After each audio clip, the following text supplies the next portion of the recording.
Hey, how's it going?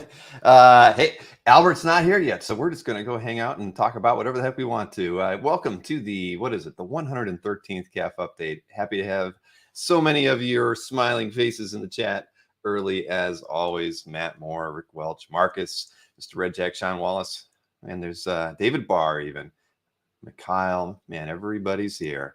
We got a variety of things to talk about tonight and a show tonight. I've got 4 or 5 different video clips, it feels like. Oh, and there, just when I speak of the devil, Albert Moy pops into the green room. Well, we'll give him a minute. But so I hope everybody's having a good night. It was a busy day here, lots of stuff going on. Maureen had to fly back to Ohio because she's got some work to finish up there at the house. So she's going to be gone for a couple weeks. So it's just, while she's taking Gwen, I've got Emma, and we're going to do some work around here without them. But hopefully our house sells soon. That is the big plan. It is under contract. And as long as all the inspections go through properly, I will be fully divorced of Northeast Ohio. And that's a good thing. So like I said, we've got a big variety of things to go over today. I've got Albert. We're going to be taking a look at some of the art from the art drop he's going to be doing, I believe, tomorrow. We've got Peter Rowe. He's going to be on here. We're going to show off some art that he's been stashing away, not posting on CAF. And then I've got, like I say, a gaggle of videos to show off. Even I don't know if I'm going to show the whole thing, but Joseph Melchior and I got together yesterday to talk about one of the featured pieces of art that we're going to have as part of the CAF update.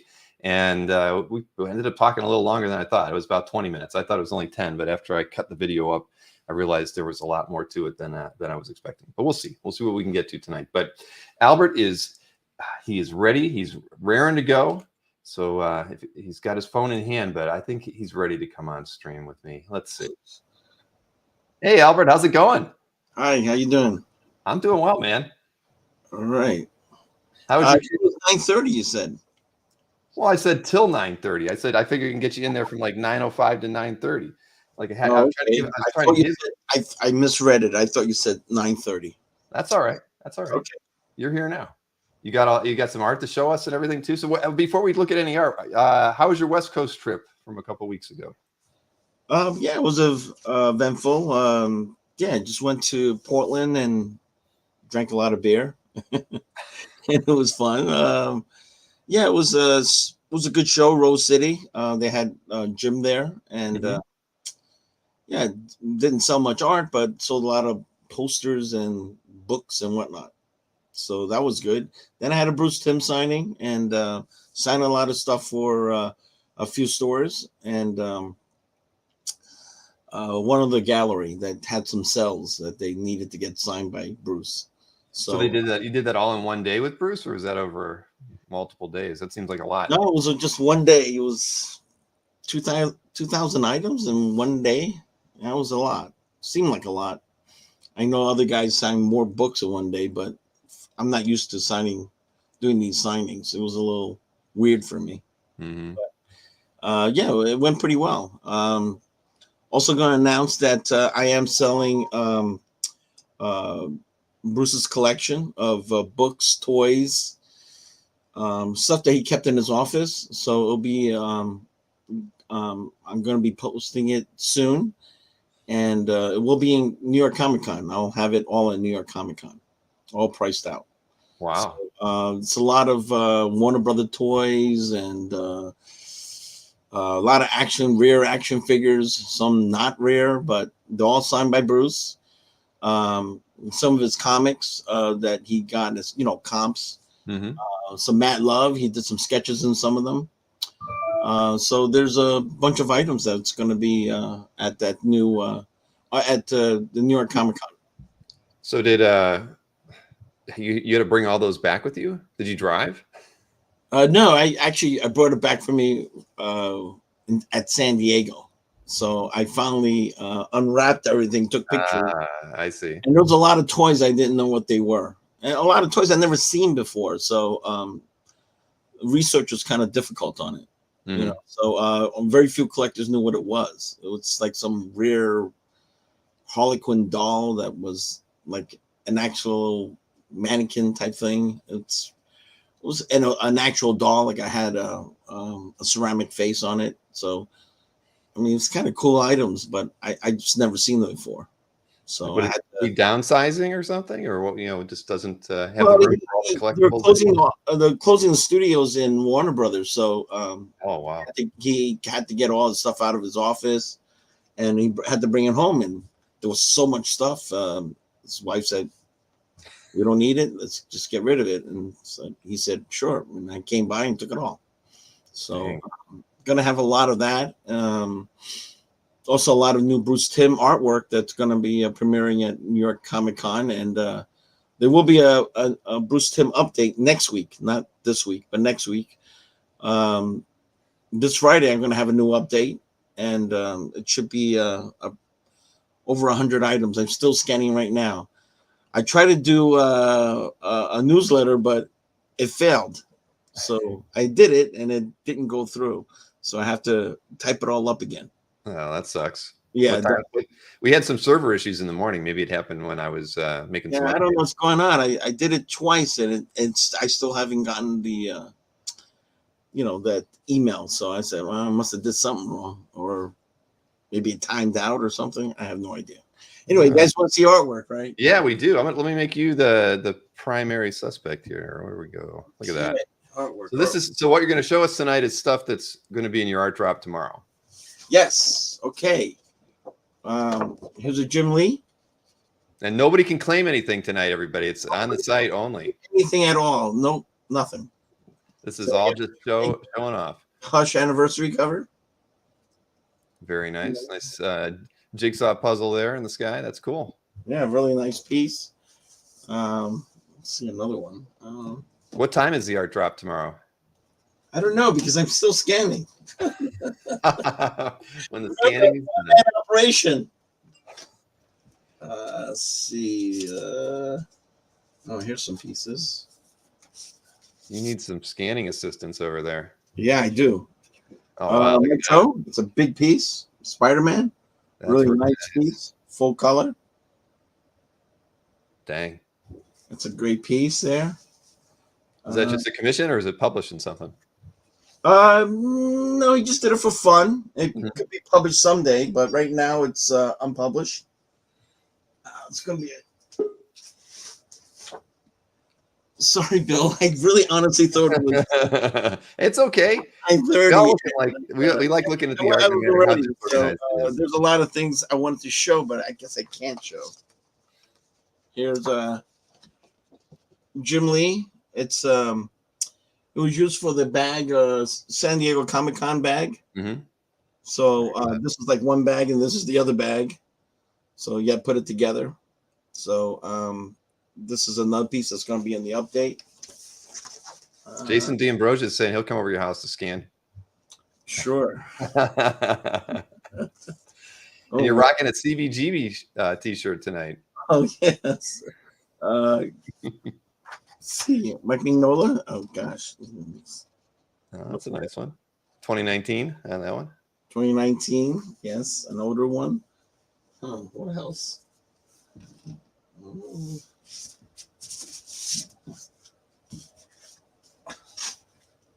Steve Ditko. Oh, wow. That is nice. Creepy Splash from that dry brush story he did. Nobody wants to see me. Yeah, we just want to see the art, Albert. No, that's awesome. Yeah, that's some of the pieces. There's more.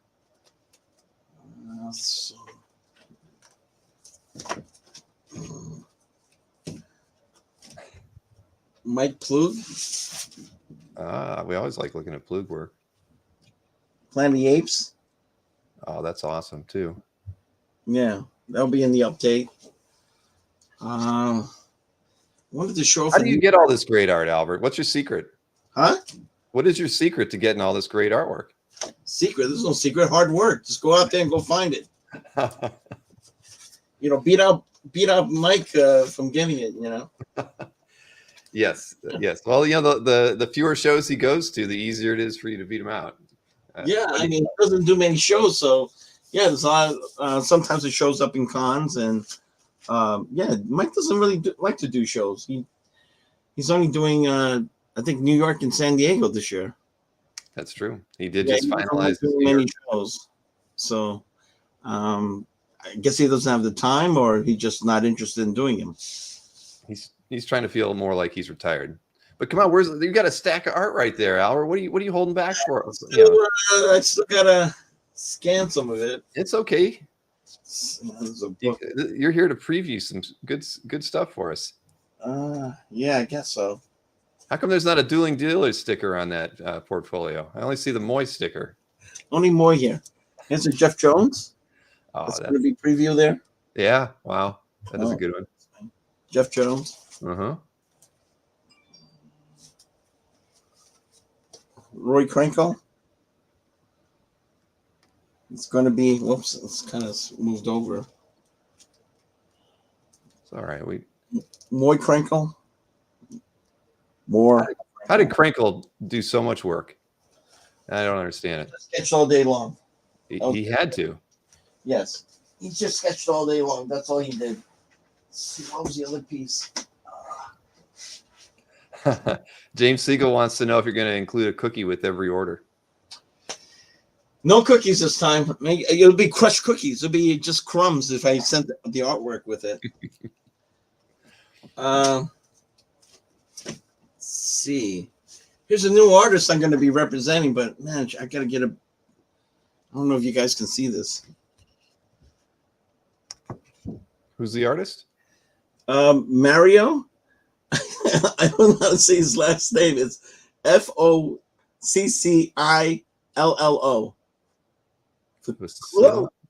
Foccillo? I don't know. Foccillo? That is a tough one. Yeah. So his nickname is the Fox. So that's much easier to remember. Yeah. So he's I'm going to be selling his artwork. It's going to be premiering at who he's working for DC? Yeah, he does lots of covers for DC. And here's another cover he's done. Bootlegging says it's Fukyo. And he only does everything is pencils. So, and they publish off his pencils. Sweet. Again. Keep showing them. Yeah, Ryan, they are going to go on sale tomorrow, and Albert is done scanning and posting everything. So we don't have a time yet for this art drop tomorrow. Yeah, I'm still scanning, and I'm still trying to get everything together. Remember, I'm a one-man operation. Damn, what the hell? Oh. Yeah, what was the last thing you scanned? I'm not sure this is going to be there, but this is a Don Newton splash. Oh, shoot. It might be in the update if I can get everything scanned up. I don't know where I put the Neil Adams. I had a Neil Adams I wanted to show. I don't know where it is. Like I said, I wasn't really that prepared. I'm sorry. That's all right. I'm sorry. I guess I wasn't specific enough when I was telling you what time. I should have been more prepared. I would have had this. I was going to get a stack ready and then start showing right away. Let's see, is there more stuff? You know you got more stuff. This is just more Plug. Here's more Plug. I think that's the one we saw. Isn't that the one we saw? Or maybe it's a little different. This is the page right after. So it's there you go. Consecutive pages. Pretty neat. James Siegel wants to know if there's any X-Men art in your art drop for tomorrow. Yeah, there is. Hold on a second. Yeah, wait a minute. Yeah, maybe you should be holding that back and showing it to me and only me. Don't show it to these guys first. Yes, it's an X-Men piece. It's what is it? It's hold on. Sorry, somewhere here. Oh, nope, it's not it. Oh, it's an Age of Apocalypse 20th anniversary cover, but it's an Italian edition. Aha. So it's one that many of us aren't going to be familiar with at all. No, probably not, but that's an X-Men piece. Other X-Men? Nah, no John Byrne, no. Yeah, nobody. You're not breaking out any classic X-Men pages for us. No classic X-Men stuff. Sorry, nothing like that. There will be some Kirby. There's some. I have to scan them, but some Jay Lee, Joe Kubert. Mike What's Zeck. the, what's the Kirby's and the Zecks? That's what I want to know. Kirby is it's a Hulk page from Tales to Astonish. Oh, wow. There's Don Perlin Man-Thing page, a Frank Bruner Marvel premiere with Doctor Strange, but it's inked by Adams. What else will be there? Lots of Mike Cho. Unfortunately, my wife took the Mike Cho portfolio upstairs. Why would she do that? Is she a She's fan? organizing it. Well, then you're not a one-man band then. Yeah, she puts the stuff in the books. I'm the one that does the scanning, pricing, and figuring out what the hell is from. Hey, Wes wants to know if we can see the Tales to Astonish Kirby. No, I don't have it around me. I don't know where the hell it is. She put it somewhere. I don't know where it is. You see it tomorrow. And also John Romita Jr. page on Spider-Man. So there's a Spider-Man page going to be up there. All right. There should be a John Buscema FF page. I have to scan. I haven't scanned it yet. And there should be something else. Gotta find it. Albert, you got to bring a stack of art from now on. Yeah, there's a lot of Jim Lee, but maybe I show more Jim Lee. Let's see. Somebody wants to know what brand of scanner is that? Because it doesn't. I have an Epson. Epson. Yeah. All right. It doesn't look familiar to me. Really? It's the 1000. It's the 1000 XL. The 1000 X. Well, nothing but the best for you, Albert. I thought that was a good scanner. Scans fast. Oh, I also have some John Paul Leon Earth X covers. That's painted by it's penciled by John Paul Leon and it's painted by Alex Ross. It's the cover to Earth X0 and Earth X1. So I'll have those two. They're really large size. And some Tony Daniel. Let's see if there's any other guys. That might be it. I mean, you should yell for your wife to bring the artwork down. you yell at your wife. She's probably watching right now. If I needed something and I yelled and I told Maureen right now that she had to bring me some stuff, she would get it for me. She'd bring me a Coke if I needed it. I don't think so. Oh, here. At least she'd make one of the kids do it at least. Kids, my kids are working. My kids are they're doing their own thing. Here's a Joe Kubert page. Punisher. Oh, Punisher. Wow. Wow, that is really, really nice. It's going to be up on the website. It's going to be in the update. Put that away. Because I have to scan and put them all away, getting ready for New York Comic Con. So it's That's kind still of like 2 weeks away. Just start taking them out. Taking them out. Yeah, sure. There's another Kubert page.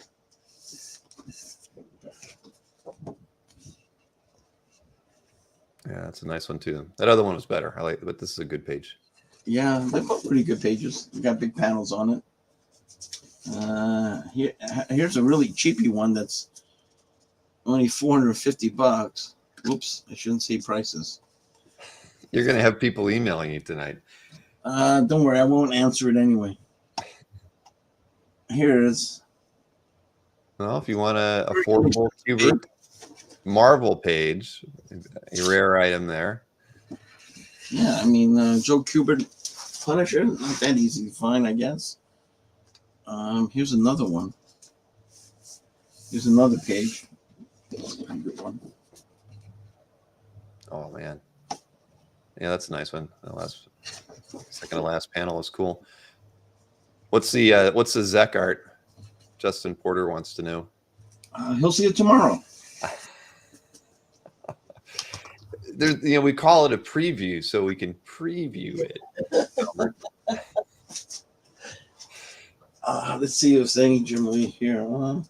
Just pages. Yeah, somebody want to know what other Jim Lee artwork you were bringing other than that bag art and the one cover? What other Jim Lee artwork's coming? There's some pages. There's a Detective 1000 page. There's a few pages I got back from Justice League. There's some very inexpensive Superman page. Another two Superman pages, very inexpensive. So yeah, there's going to be some cheap Jim Lee art and some very expensive Jim Lee art. You know, the words cheap and Jim Lee are never really uttered in the same sentence. Sure. I mean, you can buy a Jim Lee page for $300. I'm going to have a $300 Jim Lee page up on the site. So $300. That's a deal. Yeah, and the other Jim Lee is like $1,000, but it has Superman on it, so it's not a bad deal. Just not inked by Scott Williams. And what else? What was the Jay Lee artwork? Are you going to tell us we have to wait? You probably have to wait. I have to see what I could post up. How are you killing me? Yeah, you're gonna have to wait on the Jay Lee. I haven't scanned it yet, so I don't know what it is. So I can't show you something I don't have in hand. Albert. Yeah, I know. I'm a mess. It's a mess right now. I got to get everything together too. So did you buy anything in the Heritage auction? Yeah, I did. I bought that Dicko Splash. Aha. So I'm the crazy nut that bought the Dicko Splash. Well, I don't think you're crazy. It was very nice. I thought it was nice, and big figure of Spider-Man on it, Green Goblin. I just thought it was a good deal. I actually thought it was a good deal, so I bought it. Wow. And I feel knickknacks here and there. I don't think I overpaid for a Phantom Daily, but I just can't find Phantom Dailies. And this was from 47 or I guess it was really an earlier one, right? Yeah, it was in the 40s, but not the perfect one I wanted. But I just can't find those dailies. So especially not from the 40s. So I just kind of overpaid for it. But other than that, everything else, I'm probably going to resell. It's just items I thought went pretty fairly priced, Mm-hmm.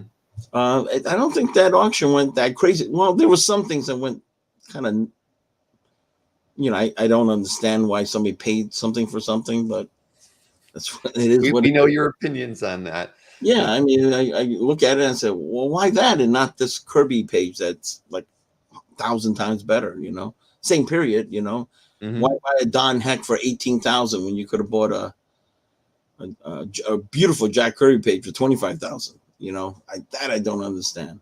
Right. Things of that nature I don't get, so that's basically it. Other than that, things went pretty fair, and I don't think it went. No, I think for a Heritage auction, I think it was for a Heritage, it went pretty. The last 5, it was probably one of the more reasonable, where lots of reasonable buys, or everything was kind of at market. It wasn't like you were shocked. Yeah, market. Nothing went like crazy. I think some things went crazy, but not a whole lot. But there were some crazy nutty things. Mm-hmm. Like some idiot bought some Sandman page. Like he could have bought a Sandman 1 page, but he bought another page instead. It was just what an idiot. See, yeah, you got your dig in there to Nick. I knew I had to dig in there for there somewhere. But it was a very nice Sandman page. I mean, I guess he finally saw the show and said, "Hey, let me get this." I guess. I don't know. Who knows? I gotta see the two of you together. Just can't imagine the camaraderie between the both of you. We get along really fine. I know you do. Me and Mike are the one we fight. We fist fight in that. But yeah, is there any other questions anybody have on the update? I mean, no, because you're not showing them any art. You I told them a ton of pieces. I mean, usually I don't show that many pieces. You won't tell them what the Zek is. You won't tell them what the Jay Lee art is, because you don't know what you're bringing yet. No, the Jay Lee, I have no idea. I have no clue. I haven't scanned it up yet, so I don't know. We got to see art from the Fox. That was good. A new artist that you're repping. There's going to be a Chris Minga, some older pieces that he gave me. I have to scan these out. Here's a Thor. Any Michael Golden art in the drop tomorrow? No golden. Chris That's a nice Aminga. piece by Chris. Yeah, I resemble that. It's a little Thor drawing. It's pretty inexpensive. Wrightson, we're getting questions from the audience. There's a Wrightson. There's a little sketch though. We like little sketches by Wrightson. Let's see if the sketch is here. No. Jason wishes you would be showing off the Italian X-Men cover. I don't know where it is. It might be upstairs. Tomorrow. What's it? We'll see it tomorrow. God damn it.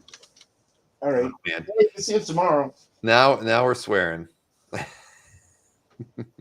wasn't too bad. Damn it. But yeah, I'll have it up tomorrow. It's a nice cover, and it's not that expensive. So yeah, it'll be up tomorrow. Just get ready in your button and refresh really fast. You hear that, Jason? You're not going to get to see it tonight. You're going to have to wait and see it tomorrow. Apocalypse. We don't know what time though. There's X-Men on it, and Apocalypse is on it. Does that help? No, it doesn't help at all. What was it was a 20th anniversary Age of Apocalypse Italian cover by, we don't know what the name of the artist was. Well, this is not it. Oh, here's a J Bone cover that's going to be listed. That's a neat cover. That is. So that's a cover that's going to be, I got to scan that. Okay, see? All right, so we're seeing some things. To be scanned, and that's going to be up for sure. Mikhail wants to know if you got any more Sandman coming tomorrow. No, that's it. I ain't got no Sandman left. That's the end of it. Sandman, yeah, just whatever's on my website. That's that newer Sandman cover by Sam, and that's, I don't have any other Sandman art. Yep, no Sandman. Any other questions? No, Jason's just upset. He even tried Google and he can't figure out what the cover is. So he's gonna. I know, I couldn't find it either. I really looked hard too, and I was like, I can't find this freaking thing. But that's what the artist told me. It's a piece that's older piece. Like since its 20th anniversary of Apocalypse, that means that was a while ago. That was like 10 years ago. Right. It should be 30th now. So it was a 10-year-old cover. It's going to be tough to find some Italian cover from 30 years. I mean, well, no, 10 years ago. Who knows? No, but you've got it. You just don't know where it's at. What about Sam Keith? Any Sam Keith art tomorrow? No, Sam. Sam didn't give me anything. So I have nothing for Sam. I have nothing. Sorry. No Sam. Sam stuff has really went up in price. Yeah, I sold that Marvel Comics Present issue 100 page for $4,500. Remember, it was at this show, and I would say somebody bought it. Somebody just picked it up. Mm-hmm. It was in the Heritage. It went for $22,000. So you got to buy from me, right? Or you well, if I were you, I'd be thinking about putting some stuff of your own into Heritage. you can get 5 times what you're getting for it. No, I'm gonna start asking myself. Yeah. But yeah, that was I was like, wow. And the weird thing was that was one of the last ones that sold. Last one that sold on my website. It was a nice page. They had it for $4,500 or $5,500, but it sold for $22,000 in Heritage. I was like, wow.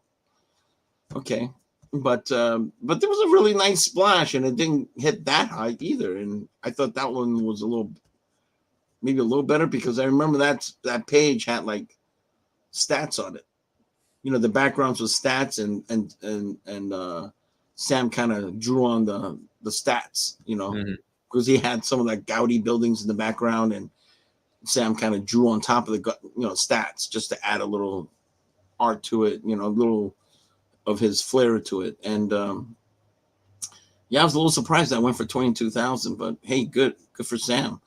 Exactly. And when he gives me more Marvel Comics Present pages, I could sell more of them for $22,000. If only. A couple more questions. Any Art Adams? I will have the cover to ABC Sketchbook, and that has an Arthur Adams. What's that girl's name? The character he did for ABC. Oh shoot. That girl, that future Johnny. No, that wasn't it. I would say Johnny Future, but I can't remember the name of the title. Yeah, Somebody in the audience will tell us. Somebody must have some kind of comments. Oh snap! I didn't even hit the comments. Yeah, looking at the comments, everybody's chatting. Everybody wants to know if the Mets and the Yankees are going to have a Subway Series, and I hope so. yeah, I'm sure you do. You'll have tickets. So why does Johnny Future? Okay, hey, I was right. All right, there you go. See, was it Johnny Future? Johnny Future, yeah. Okay, it has Johnny Future on it.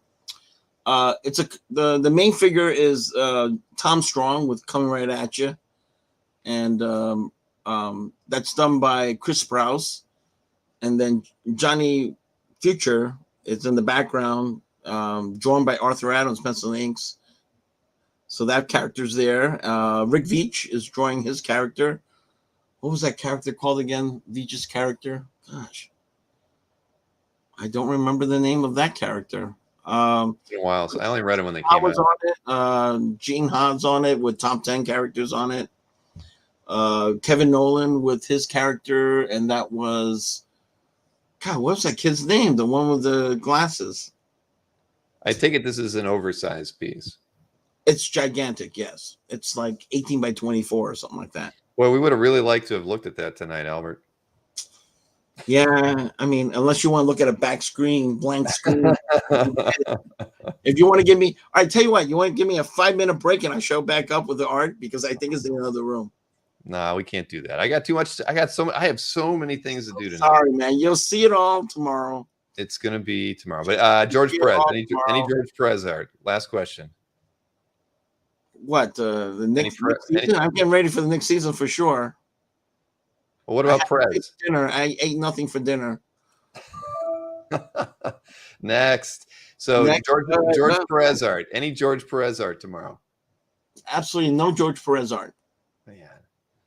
No George Perez art. There'll be John Buscema. So it's a jam piece. Yes, it's a jam piece. It was done for the. You can look it up. Right, it's an easy look up. It's ABC Sketchbook. It's the cover to the ABC Sketchbook, and it has Hillary Bard is on it with his character. Nolan, Arthur Adams, Gene Ha. Trying to think of other, top, those ABC guys. J.H. Williams, Promethea. That character's on it. So I don't think that piece is going to last tomorrow. No Finch art. Albert's done. Yes, I am done. So can I go? Next. So take care, everyone. All right, Albert. Well, I'll tell you what. Next time we do this, we'll get our schedules in line. Yes, so please. You'll do another art drop in a couple months. So before the end of the year. Well, so we're gonna have an art drop next week with another art drop with just all Bruce Timm. It's just gonna be a Bruce Timm drop. It's gonna be a lot of nice pieces. Well, we need to do another Bruce Timm sale sometime, Albert. Sure. Why not? It's been a year. It's been a whole year. Yeah, I could do it again. It just, I have no problem in it. Yes. We had a good time. You sold some art. Didn't sell. It wasn't a sellout, but we sold a few. Wasn't a sellout. Had some few pieces left. One person didn't pay. I lost the piece, and then I found it again. The guy was happy. So there's no baked goods. Sorry. No cookies. No cookies. All right. No cookies at all. Yeah, cookies all sold out in San Diego. Yeah, you gotta ask Lance Suarez for cookies. He's the guy that brought the cookies. Those great cookies. Yeah, Lance did a great job on those. Yes, he did. Sorry, no T-shirts. I didn't have the time to make more T-shirts, so that's it. No more T-shirts. So that was probably my favorite T-shirt I got at the show. Yeah, it's only in San Diego. That's the only place you could have gotten it. But no more T-shirts. Sorry, all. Yeah, well, Mr. Easy-Go-Lucky saving his cookie. That's a collector's item. I wouldn't collect that thing. No. No, I would not collect it. I tried to bring one home, but it just got destroyed in my luggage. No.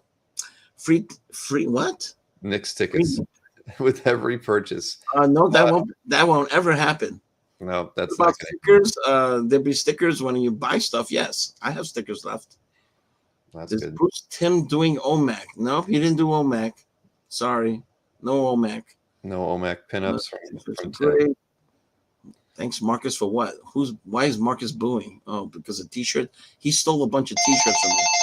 Look at this. So somebody calling me. Oh, I'm That's your sorry. wife calling you, No, saying probably she's found the artwork.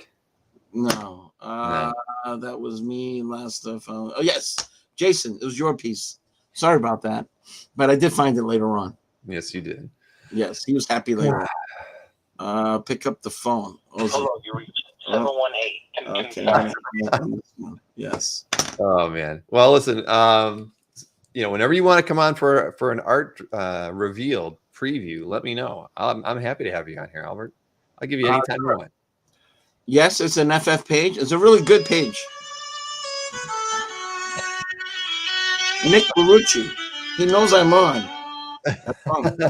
That's your special Nick Verrucci ringtone. It's a yeah, sure. Yeah, it's a ringtone for everyone. Oh man. All right. Well, listen, I'm going to let you go so you can go find your art. Start scanning, Albert, because we don't want to wait till like 6 p.m. for the art drop tomorrow. You got to do it. No, I mean, well, the longer you wait, the better it would be. But I'll be putting up more stuff. I'm buying a big collection, and I was hoping to put some of it into this drop, but I might not have the time. You might have to save it for New York. I'm picking up the art tomorrow, so I'm not sure if I can get it and then scan it fast enough. If I can't, then it's just going to be premiering at the New York Comic Con. So that's all I can do. Yes, but all right. Thank you all for having me. Nick Barucci's. Look at this guy. Freaking, he's here texting and he's calling me at the same time. I'm going to call him up when he's on the camera. You should. Well, you know what? Well, he on his show tomorrow from 7 to 8 p.m. So to call him at like 7:30. I'm just gonna call him up, yeah. But he puts it on vibrate, so he doesn't really care. Well, that's because he's done this before. He's he's a professional. Not me. I barely gets any calls, so this is only about your 6th or 7th time on camera with us. So maybe by the 10th time you'll know to turn your phone off. Yes, probably won't, but yes, maybe. Okay. All right, Albert. Have a good night. Thanks for joining us. All right, you're knocking me out, right? Yes, I am. I knocked him out. So there we go. That was the not so preview with Albert Moy. It was fun, and at least we got to see some of the pieces. That ABC piece sounds pretty good, but it's not going to last. That one will probably sell almost immediately. He wants the art, but yeah, come on, you guys, save it for Instagram. No. All right. Sorry, Pat, you missed Albert. Albert was here for just the first 30 minutes of the show, or a little longer. But so, like I say, we've got plenty of things to do. But I see Peter Rowe is actually in the green room as well. So I was going to switch over and do one of the videos, but I don't want to keep Peter waiting because I think he and I are going to have a good time talking about some recent art acquisitions that he's made. So let's get this thing set up the right way. Hey, Peter, how are you? Hey, how are you doing, Bill? Oh, I'm fantastic. Haven't seen you in a while. How was your summer? It's been busy. Went to Terrificon and then the Comic Art Con in Secaucus, New Jersey, and I'm going to Baltimore. Oh, good. I'll see you there too. Definitely. So, hey, Rich, how you doing? Good to see you. And so you emailed me. Well, it was the week before last, saying that you got a few pieces of art that you haven't added to CAF, and we thought it would be fun to show them off here and talk a bit about them before you drop them on CAF. Yeah, I know. Yeah, I know that you were asking for either some cribs or some art reveals. So I thought I reached out to you to see if you might be interested. Anyway, I just wanted to start off with one thing that I got at the Secaucus thing was and I think I've sent you the scans for most of these, but it's a Marvel team up page, number 50, by Sal Buscema, and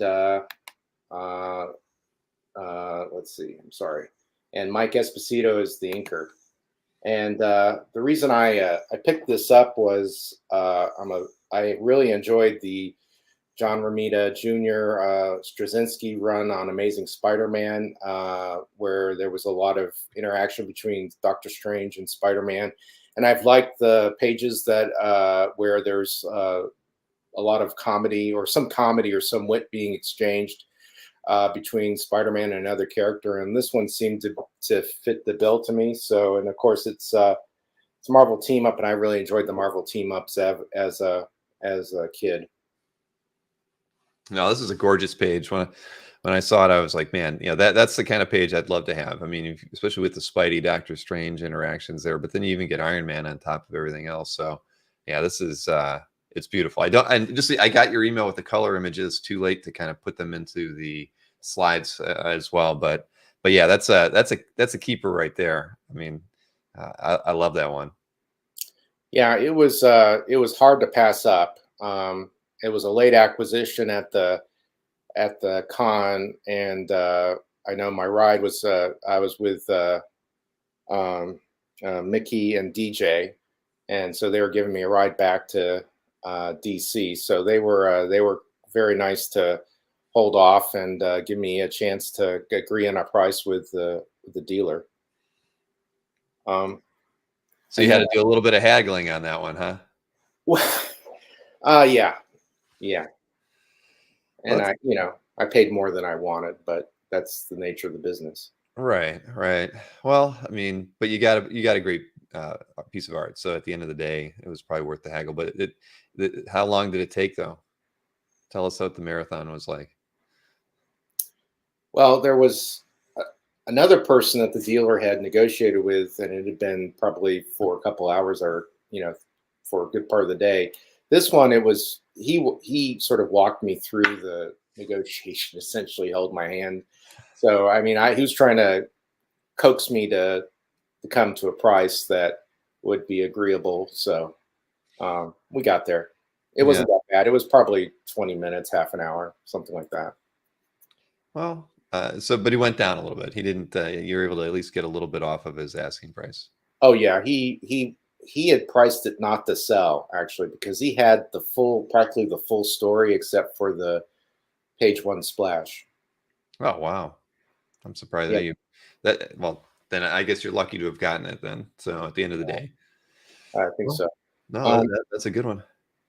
Now I just emailed you about this one, and I did want to flag it because show it because this is one that we purchased through Dueling Dealers or through Mike Berkey's show.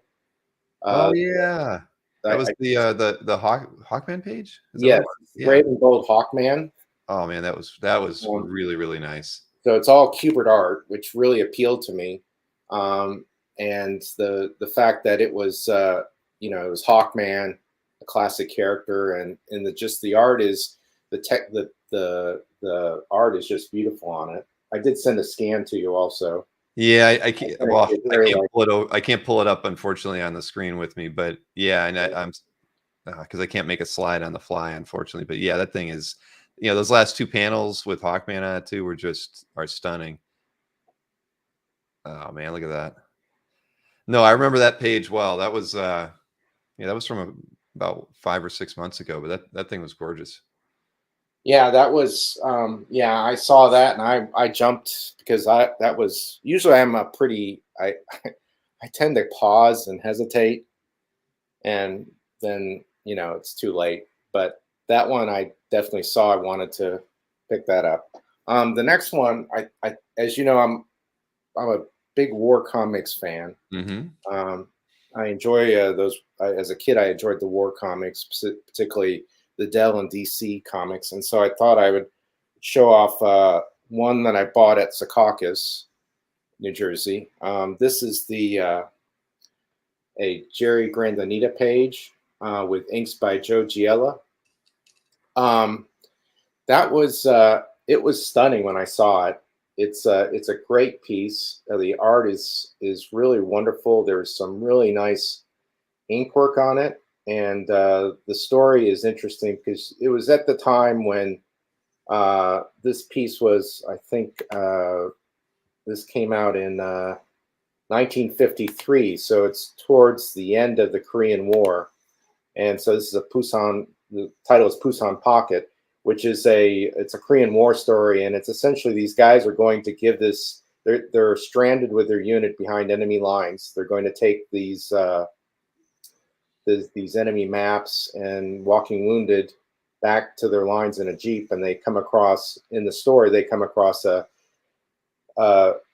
see the airplane that's carrying ammo for their friends back behind them crash. They take the ammo and load it onto an old ship,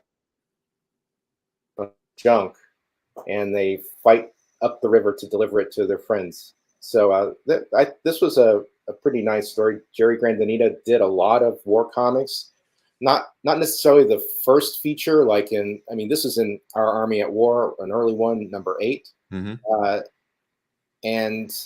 But he did a lot of war comics for as late as I think in the 1980s.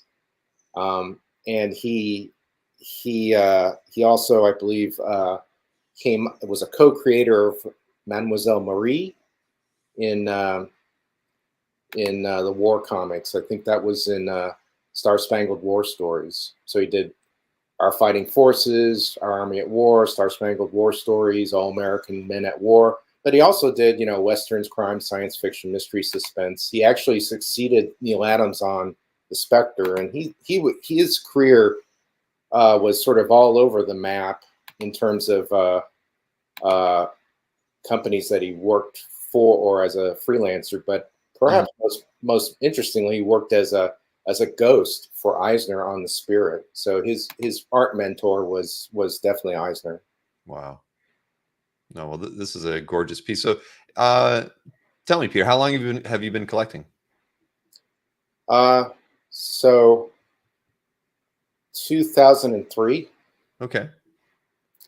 So I started getting back into comics when I got back to the States in probably 2001 from an overseas assignment.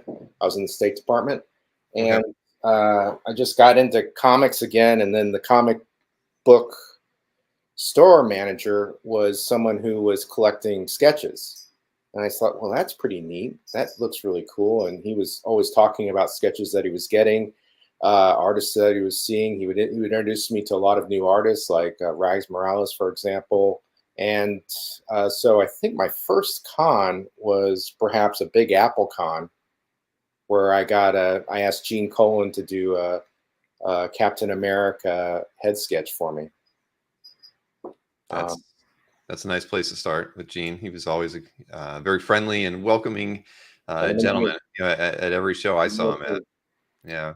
And then at Big Apple Con, he had like a small little panel, which was like about 5 people. I imagine there were some of the people that were on Comic Art Fans. Maybe some of the people here were there, but they knew his work backwards and forwards, and he was just a real nice guy. So that was a really, really fun time.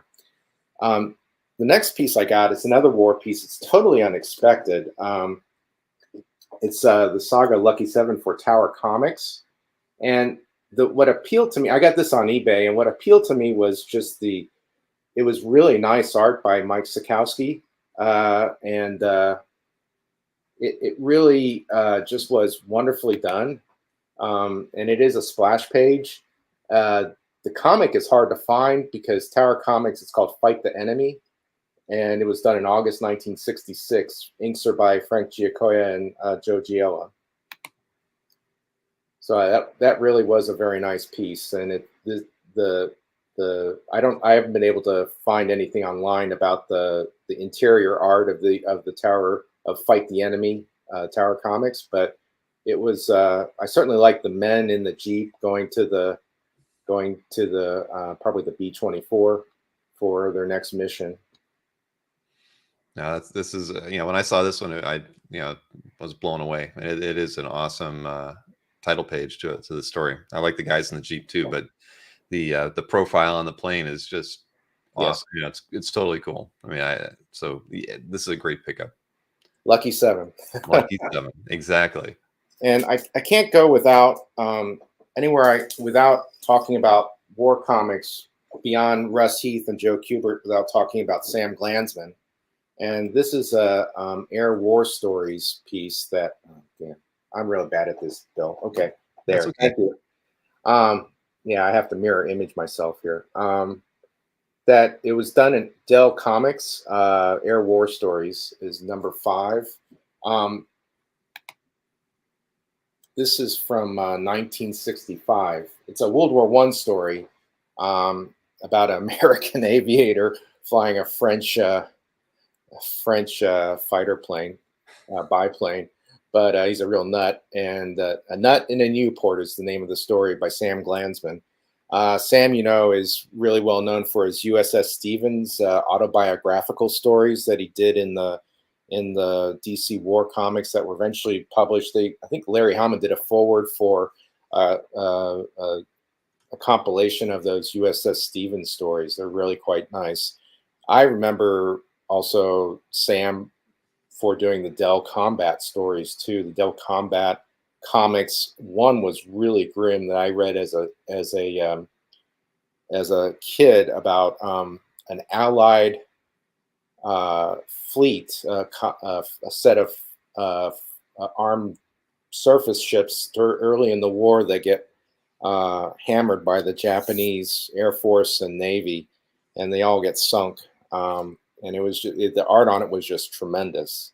Those stories were really I think Sam probably did some of his best artwork in those stories, although he's really good in some of the Our Army at War pieces. And I wanted to switch. I'm not watching the chat, so I don't know what folks are saying. No, they're just saying how nice they are. Lyle said that it kind of reminds him of Bruce Cornwell's art as well. Oh, I don't know Bruce Cornwell. I have to look that up. So I want to switch sort of gears to show this Craig Fleissel characters design piece that I thought was quite interesting because it was buried in Anthony Snyder's folders. Yeah, you never know what you're going to find in there. You never know. From 1956, it's just reminiscent of an era. But not only that, the art, the faces, the cut of the clothes, the artwork just is very nice. It looks like he had gifted this to someone in the past, some guy named for Frank G. I wonder if that's Frank Giella, but anyway, but that it's a pretty. I really like that, and the reason I like Craig Fleissel is because he was one of the first artists to work on the Golden Age Sandman, which is part of the All-Star Comics, Justice Society of America. I love those comics, and big fan of the JSA. And the interesting story about that is, although he's not the co-creator, there was a guy by the name of Bert Kreisman who was the co-creator of that character. This is the guy with, and I'll just show you another piece that is something that I just picked up. That is from Graham Nolan, but I thought it was, if I was going to talk about the Sandman, I should have something by Graham Nolan there. Sure. And it looks very, very Sandman-like. But then I have another piece that's by Jason Krieger that is something I picked up since it's also Sandman related. That's the Golden Age Sandman.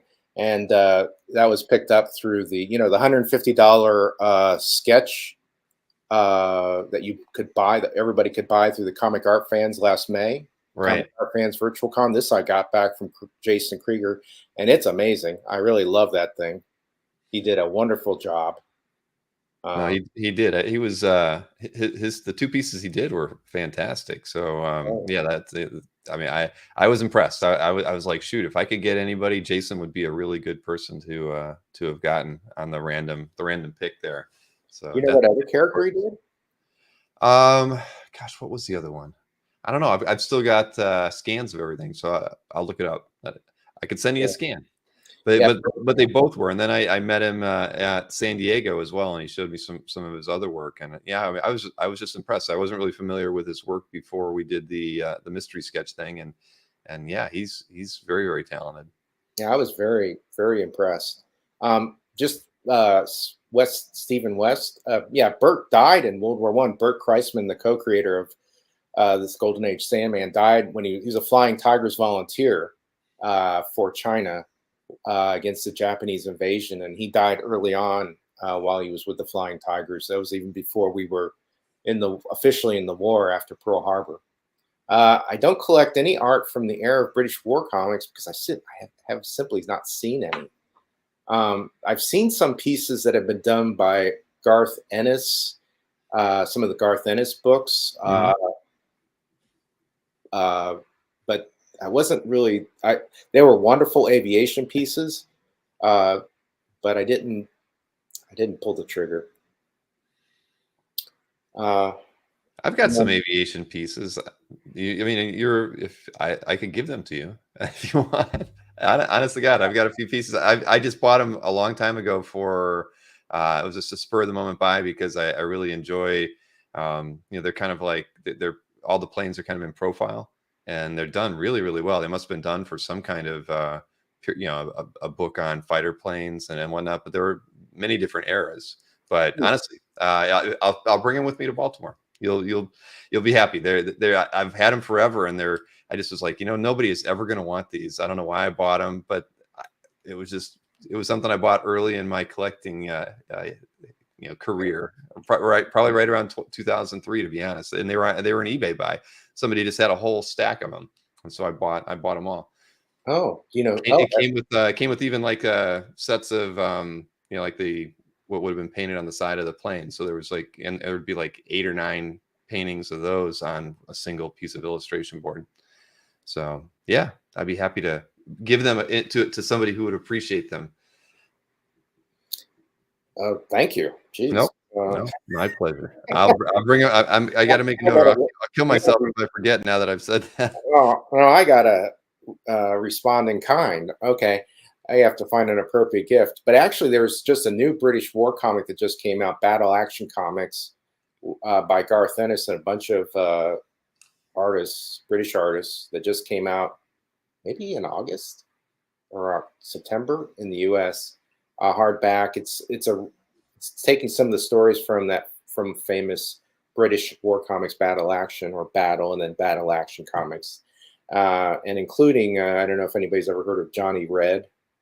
He was a British fighter pilot who ended up leading a Soviet fighter squadron during the beginning of World War II, and he fights the Soviet commissars and the Nazi war criminals. So it's pretty funny, Soviet and Nazi bastards, if I say that. And then continuing with the shadow kind of theme, the dark kind of. I've got this. I know this is a Dark Knight's Shadow Green Hornet. I'm a big fan of the Shadow. This is by John Cassidy, and it was pretty reasonable. I couldn't pass it up. And it's not the best Shadow cover, but it's pretty nice, and you get a full Shadow. And so, yeah, I'm a big fan of the Shadow.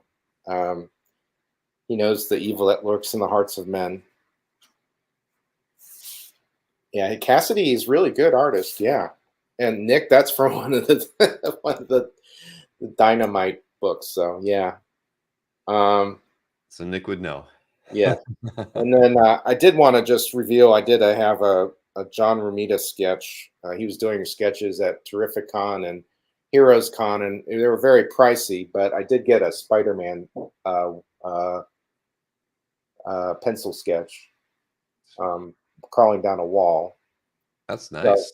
So I'd like to. That was done at the show. That was done at the show. Very pricey, but I'm gonna. At some point I got to get Scott Hanna to send him a file to ask him to do a Do color version. or ink Ink it up. up. Yeah. Yeah, Wow. and they put some That's really nice. bricks on it. Never Yeah. talked about bricks. You gotta have more bricks. Bricks will make it exactly. It'll make it more valuable. That's what we found out. Well, you know, the whole thing started with the Ramita Senior bricks on a Spidey cover. So that's how it all got started. Well, that's awesome. That's really cool. And definitely, you know, Peter, I'll probably tomorrow I'll find that portfolio that's got the art, and I'll take a picture of it so you can see what all that stuff is. But I know you're gonna like it. And I saw Jason said he never gets art when he's on the show. Well, Jason, that's because you collect the X-Men art just like I do. I'm not giving away any of my X-Men art. but yeah, I've got I bought a few things from Heritage back then. So yeah, I'll find it all and I'll show you what I got. You'll have first choice on anything you want in there. So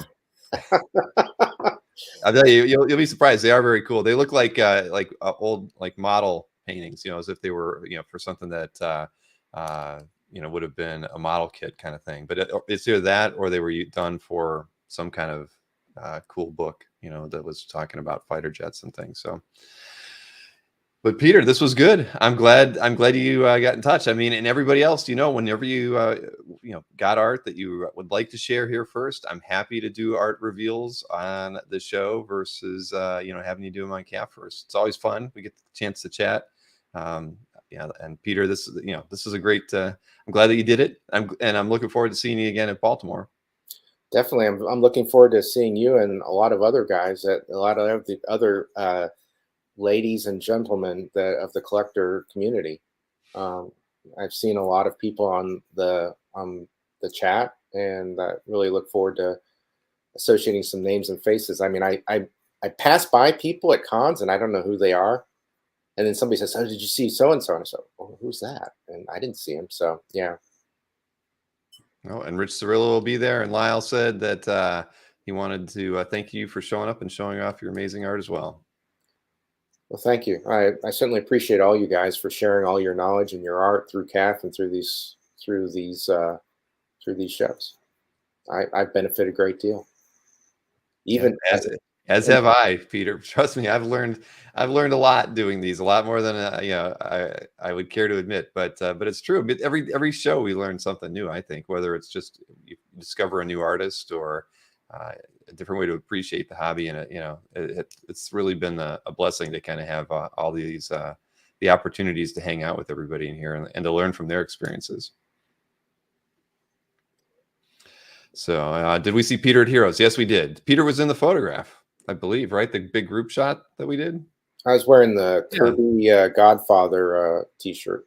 Yeah. Kirby if you go Godfather. On Facebook, I still have that photo as the cover photo for the Comic Art Fans page. So if you go back and look there, you'll see Peter was there. And yeah, is that Mikhail? Yeah, I met you. We met at that photo shoot. I did talk to you a little bit. I learned about one of your purchases. That was pretty interesting. There you go. All right, Peter. Well, again, I appreciate it, and look for something in your email tomorrow. Some pictures. Thanks, Bill. Great show. You're welcome. Have a great night. You too. Thank you. All right. Well, that was fun. And like I said, we'll see. It's not a droid, Marcus. It's the Thor costume and the helmet hanging up. So I had to put it somewhere because I've been throwing it on top of a box that I haven't unpacked yet. So it needed to get hung up so it stops getting all wrinkled and everything. So what do we got for you next? We have so many things. I'll be honest. First up, at least the order I had it, I was going to show Dino's video last, but I'm going to go 3 videos in a row here. I've got a video clip that came in from the Vegas chapter of Comic Art Fans. They had that show this weekend, the amazing Las Vegas Con. And so some videos were shot there by Jeff, and Ian was there. So the pictures were taken. They had a little dinner, did some sightseeing and whatnot. So this is a video about their experience over the weekend. And as I always tell everybody, I encourage everybody to get together, because what we're going to see even after that are 2 other get-togethers that happened this same weekend. So it was a very art-centric kind of weekend for collectors in Canada, New York, and Las Vegas. I mean, we're covering every angle here in North America. So let's take a look at this video, And where is that? Oh, here it is. Here is the Vegas clip.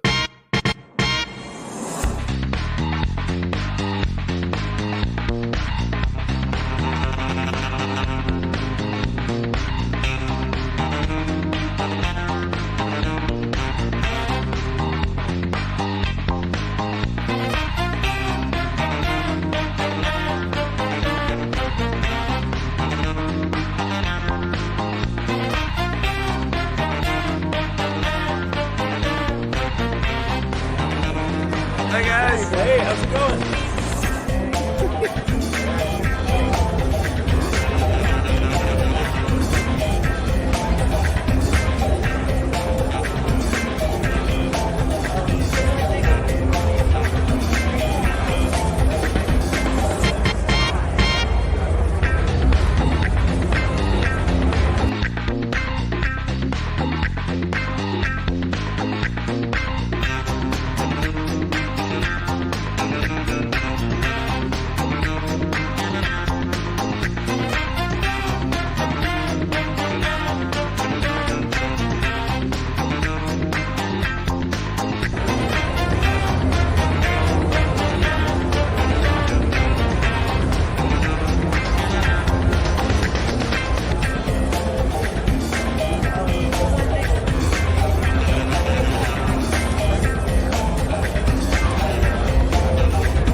You know what, I gotta say, my favorite era of Avengers was Roy's era. Like, the fact that we got Ultron, the fact that we got Black Panther was on the team and no one talks about that. We got everything going on with Ant-Man and Hank Pym, who became Yellow Jackets. It's unbelievable, that era. And John Buscema's art, you know, inked by the great Tom Palmer, who we also lost this year. Like, this stuff is, for me, that's the Byrne Claremont era of X-Men, but the Avengers version of it. It's never been like that.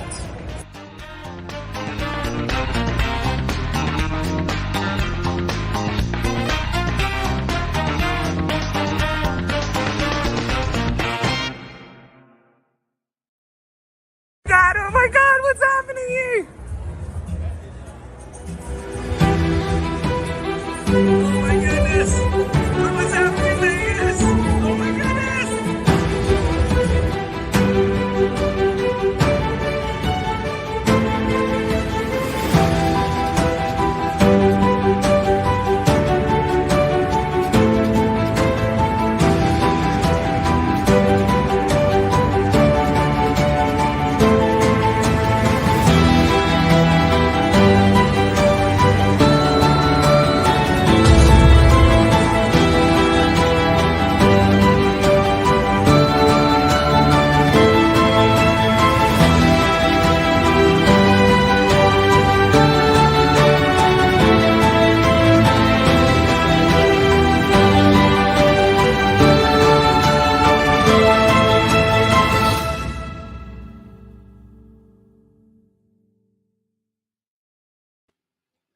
There you go. Another wonderful clip from a con, and brought to you by the Las Vegas chapter of Comic Art Fans. Thank you to Jeff and Ian for putting that together. I just put some music to it, but they did all the video editing on that one. I didn't have to do anything. That was very nice. It was absolutely very nice. And I should, well, you know what? I've got 2 other video clips to show, both similar art gatherings. One was north of the border in Canada, and it was hosted by Jeff Singh. And there were many, many collectors in the that were attending, and you'll see them in the photographs. I mean, I remember seeing George Hagenauer in there. Kuhn was in there. Gosh, I mean, Rich is going to be able to tell me everybody who was on there. I think who else was in the video clip? I think you know, I can't remember. You're going to see him here. Oh, Eric Bellinger was in some of the photos as well. So here is a 2-minute clip from Jeff's video. And you know, Jeff, here's the thing with Jeff, and this was when he was talking to me about it. He invited me to go to, if I was in Cleveland, I might have considered going, but Jeff has done these for a number of years, and he said that he's got a mailing list of about probably like 100 people from all the years of having put together these get-togethers. So he just maintains a list, and every year he puts on one of these OA meetups, and he just sees who shows up. And you'll see from the video clip, there's probably 25, 30 art collectors that are there. Gosh, I'm forgetting who's in there, but again, I'm going to watch the video and remember who's in them all. But the bottom line is, you know, he does them regularly, a lot like Chuck Costas did his early cherry blossom ones on the East Coast for a very long time. You just got to be consistent with putting these art gatherings together, and then you can have a OA meetup just like this of your very own. So this was shot by Rich Danny's. He shot I think it's an OA meeting we had that was in Vegas, or not in Vegas, in Canada earlier in the summer. So this is a second one contributed by Rich, and I sincerely appreciate that. So let's take a quick look at that, where you get to see Jeff cooking hamburgers, which is extra special.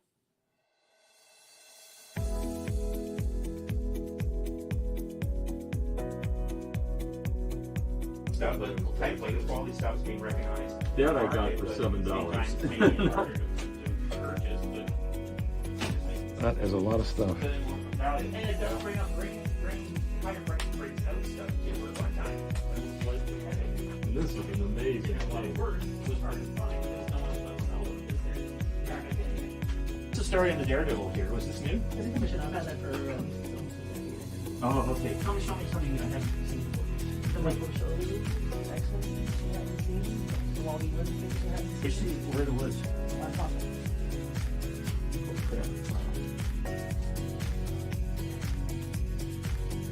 sort of interesting. Michael and I used to come and visit.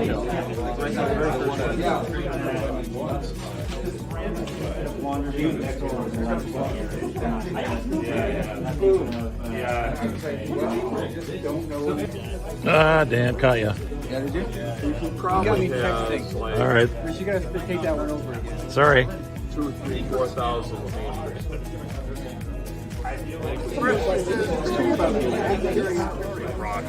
From the English point of view, I would go to who else is there? There is no one. I mean, I don't think I feel like it's not.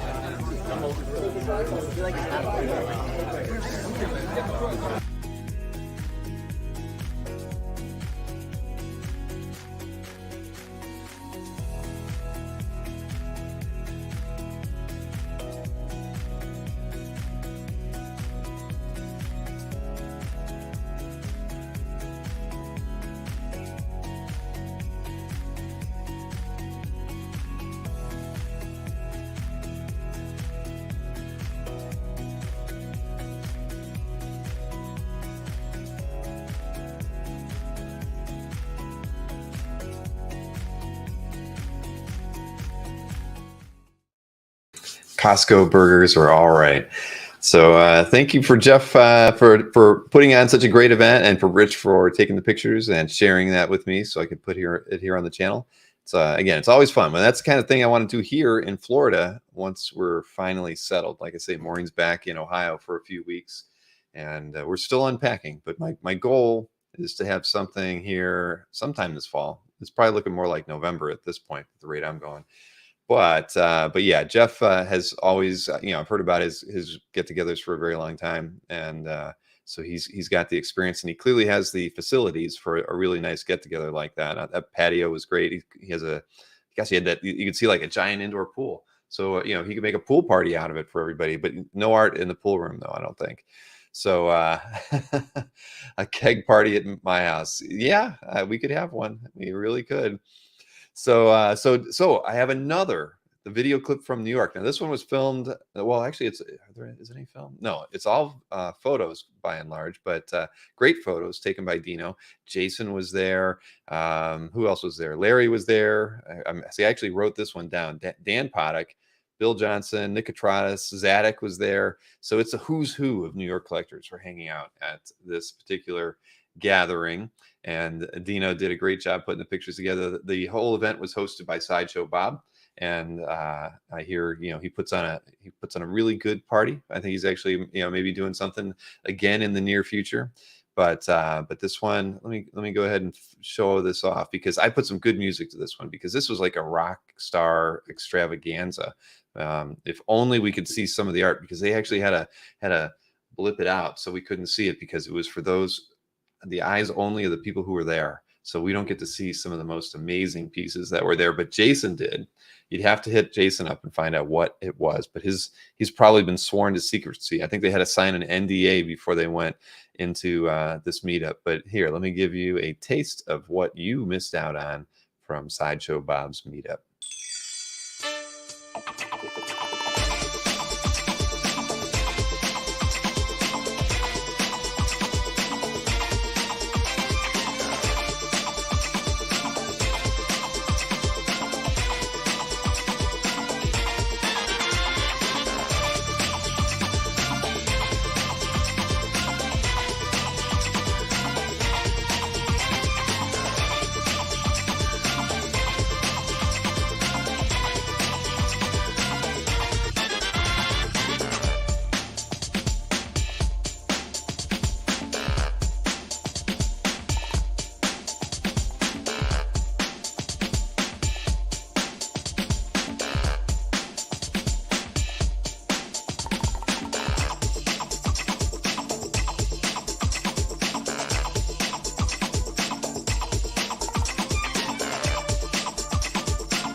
How was that, huh? Dino put a lot of work in that video. Again, all I had to do was put the music to it. I get to choose the scores that go with the clips that get sent in. But yeah, that looked like a great outing too. So I wish I got to be closer to one of these events next time so I can actually attend them. You can even hear Nick with no sound. That's very true.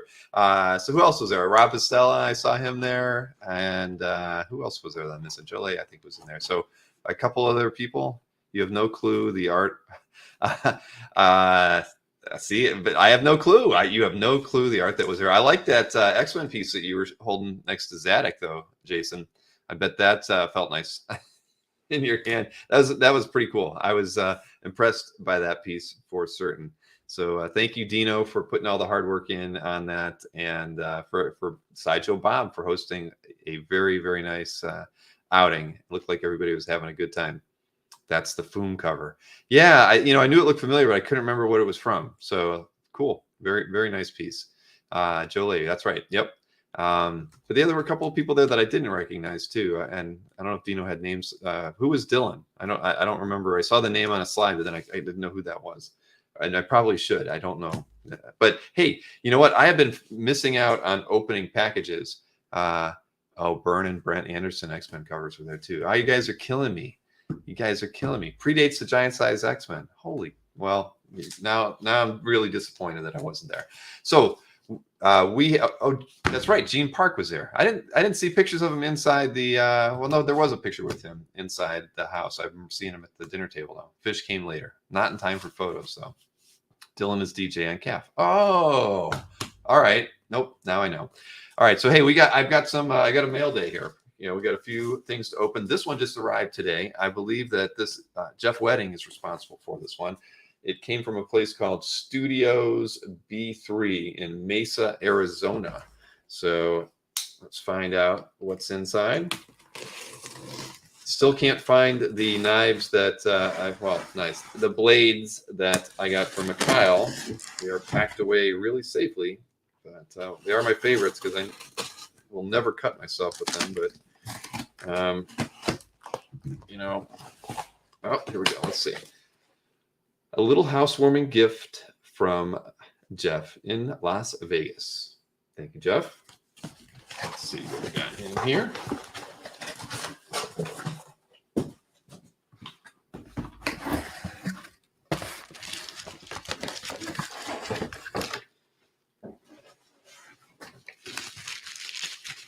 Oh, here we go.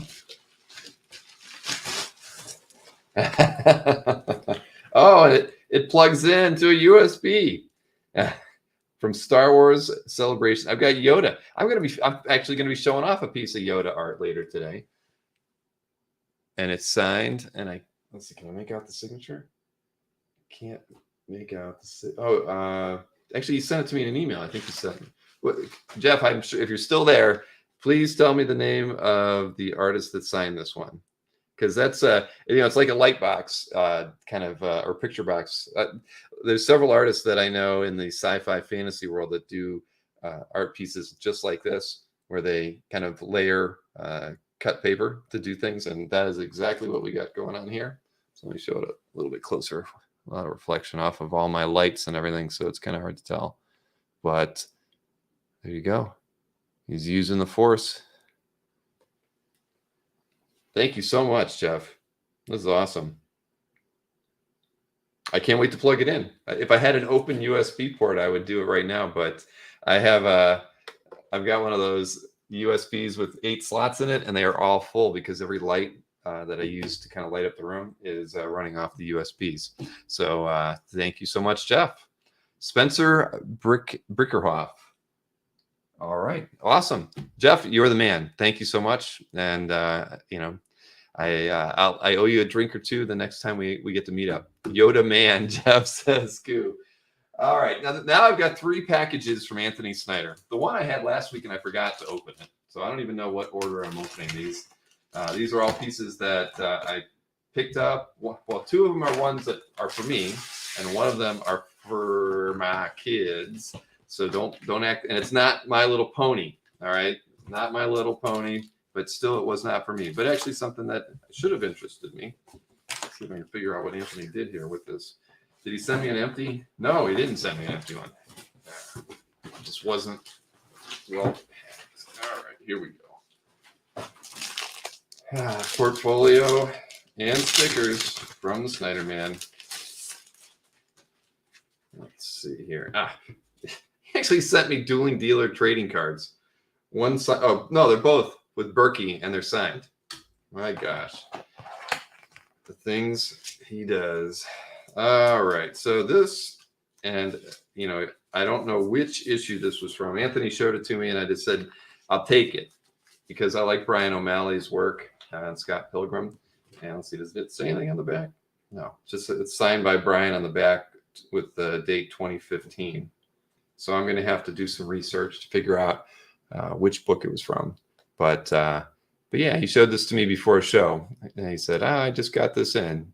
And I know he knew that I had gotten one earlier in the summer, gifted from Comic Art Boston. And so I saw this one. I'm like, yep, I love it. I'll take another one, because it beats fighting during a Felix Comic Art drop, doesn't it? So so there you go. So I've got my second Brian O'Malley, thanks to Anthony Snyder. We got 2 more here. Let's see. If he sent a portfolio in all these, I'm going to be very angry. I'm going to start sending out portfolios to friends. Peter's going to get his airplane art in a Anthony Snyder portfolio. Okay, no portfolio with this one. Lots of extra tape. Here we go. Okay, this is the one for the kids.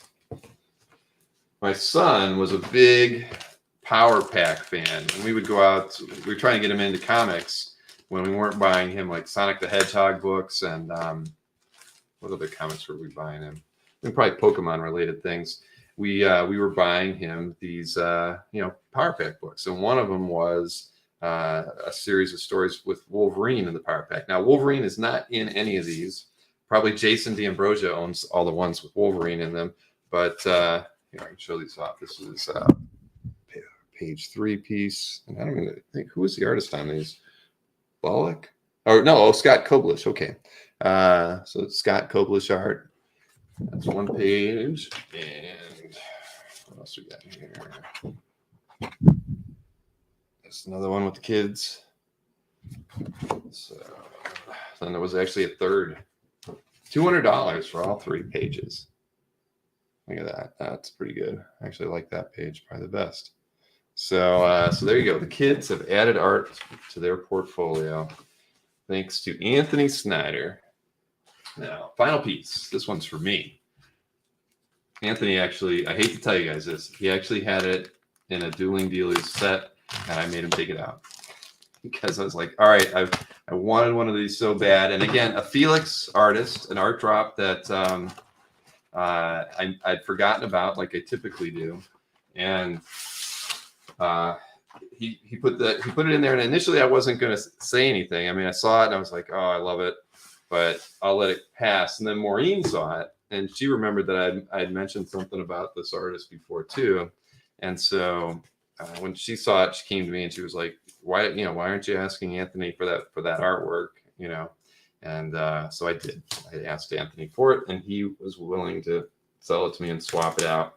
And I don't do that very often. I just let you know. I typically leave the artwork that both guys put in the show for the show. But in this particular case, I decided I had to have it. And I'm going to take it out of the bag too, because I don't want to glare on it. It's a Nick Klein artwork, by the way, not Trad Moore. So let's see here. So this is a Nick Klein Thor.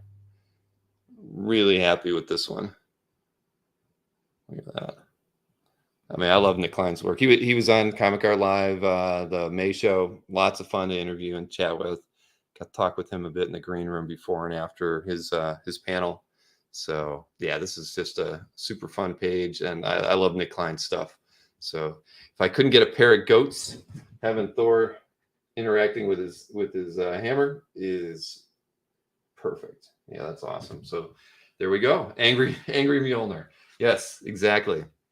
All right, so there you go. I got an art day. I think that's I think that's more like my second art day here in Florida, isn't it? So yes, thank you, David. Thorific. I like that, Goo. You're on fire tonight, Goo. You really are. But yes, I say the congrats. Well, thank you, everybody. I'm happy to have those pieces. But Nick Klein was just tough. His art drop pretty much sold out, I believe, right away. And I had forgotten about it, went over there later, and then everything was gone. So, and usually Anthony doesn't get modern stuff. So it was kind of weird to even see the O'Malley piece when he had it. And that wasn't actually going to be in a Dueling Dealers episode. He just texted me that the day he got it, asking me if I wanted it. So every once in a while, Anthony throws me a bone. So he did. Black Wookie. All right, everybody. Lyle, everybody's on fire tonight in the chat. All right, so there you go. That's my art day. Let's keep this thing rolling. I don't think I'm going to be able to get to the Joseph Melchior clip. I hate to say it because it is 20 minutes, and I probably should save it for next week. But the only problem with the clip in general was he was filming off of his iPad, so he's really kind of it's almost like he's in a witness protection program because Joseph does not like to be on camera anyway, so he probably did it on purpose. But it was very dark, and his mic was had this popping sound going on, and there's no way I can clean it up. It's just and it wasn't terrible. And maybe I'll play the first 5 minutes of it just to give you guys a taste. Then maybe I'll just post it to YouTube so you can watch the rest of it, because we talked about the Brian Bolland artwork, and that we're going to feature in the CAF update tonight. And then we just kind of meandered around talking about how we got into OA collecting originally, and just some of his experiences at Forbidden Planet, which of course the Brian Bolland artwork was for. Was he held hostage? He wasn't held hostage. But here, well, why don't I, before I do anything else, let me hit the schedule real quick here, because some things have been added and changing, and I've got some dates. I've got some very important dates on some selling shows. But first, I'll go ahead and do the interview schedule. Next Tuesday, I've got Dinesh and Satari on. We're going to be doing another art reveal from them, for both of them. So probably 25, 30 new pieces of art to look at. Then the following week after that, I've got Tony Marine. Many of you know Tony. You probably know his CAF gallery. He's been in the hobby for a very, very long time. And he's agreed to go on to a chat with me. Lee Banaka from Comic Art Ads, of course. He'll be on with us on the 11th. So those are all Tuesdays. And then I'm going to have Andy and Veronica Fish. They're going to probably be doing a preview of the artwork they're bringing to Comic Art Live. That's the Tuesday before Comic Art Live in November. And then we've got Hop Preview on the 14th. I've got Bob McLeod. Interview only, no art sale going on there, but I can't wait to talk with Bob. And that's on the 15th of Tuesday. And then the following Tuesday, we'll have a Ha recap. And who knows what format we'll use when we do that one. But that'll be the next Signature Heritage recap on that date. And as far as the art sales things go, this is where it gets exciting, everybody. So this Saturday, I do have Mike Hawthorne from Cadence Comic Art on with me. And I'll do a quick preview of some of the artwork we're going to have for sale from that. Some Superior Spider-Man stuff, and Wonder Woman Evolution, some Daredevil. So a nice variety of works from Mike. I think there's probably about half are pencil only, and then half are inked as well. So that'll be on Saturday. Then I've got Kat and Sharon next Monday. We're going to have a regular Dueling Dealers after that. Then the week of New York Comic Con, we're going to have a Wednesday or a Monday show for Dueling Dealers at 9 p.m. And that one's going to be a sketch only show. And what I told the guys was, let's just not put any price limits on it. Whatever sketches you want to bring is fine. So you can expect to see, lots of affordable stuff. And I'm sure they'll probably bring some pricier stuff, like, a Kirby unpublished Thor sketch or whatever. I'm just using that as an example. But so we're not talking just like the cheaper or more affordable sketches. I just said, no price thresholds. Let's just bring what you want to bring, and we'll see how that goes. Now, I couldn't get no one to agree on this one, so we're still going to do the Bart Sears show. That is the weekend of New York Comic Con, and I didn't realize it when it was booked 2 months ago, but I realized it a couple weeks ago, and I asked them if we should change it, and Bart wanted to stick with it, and Jim McLaughlin wanted to stick with it, so we're going to stick with it. That's going to be Saturday at 2 p.m. And that's the shows where we do the fulfillment with Third Eye Comics and everything. So that should go, it's going to go over really well, but there won't, I think if anybody's there buying, you're going to have less competition because it's happening during New York Comic Con. So those of you at New York, you might want to pull out your cell phones and keep an eye on that show, because I like I said, Bart's got a lot of stuff, and I think it's going to end up being a pretty decent show. It's just, we're doing it on New York Comic Con weekend. So what am I going to do? But I think it'll still work out fine. But big news. The Monday after New York Comic Con on the 10th, Mike and Laura Allred will be joining me, and we're going to be doing an interview, and we are going to be doing an art sale. There might even be the opportunity for a commission or two, I have been told.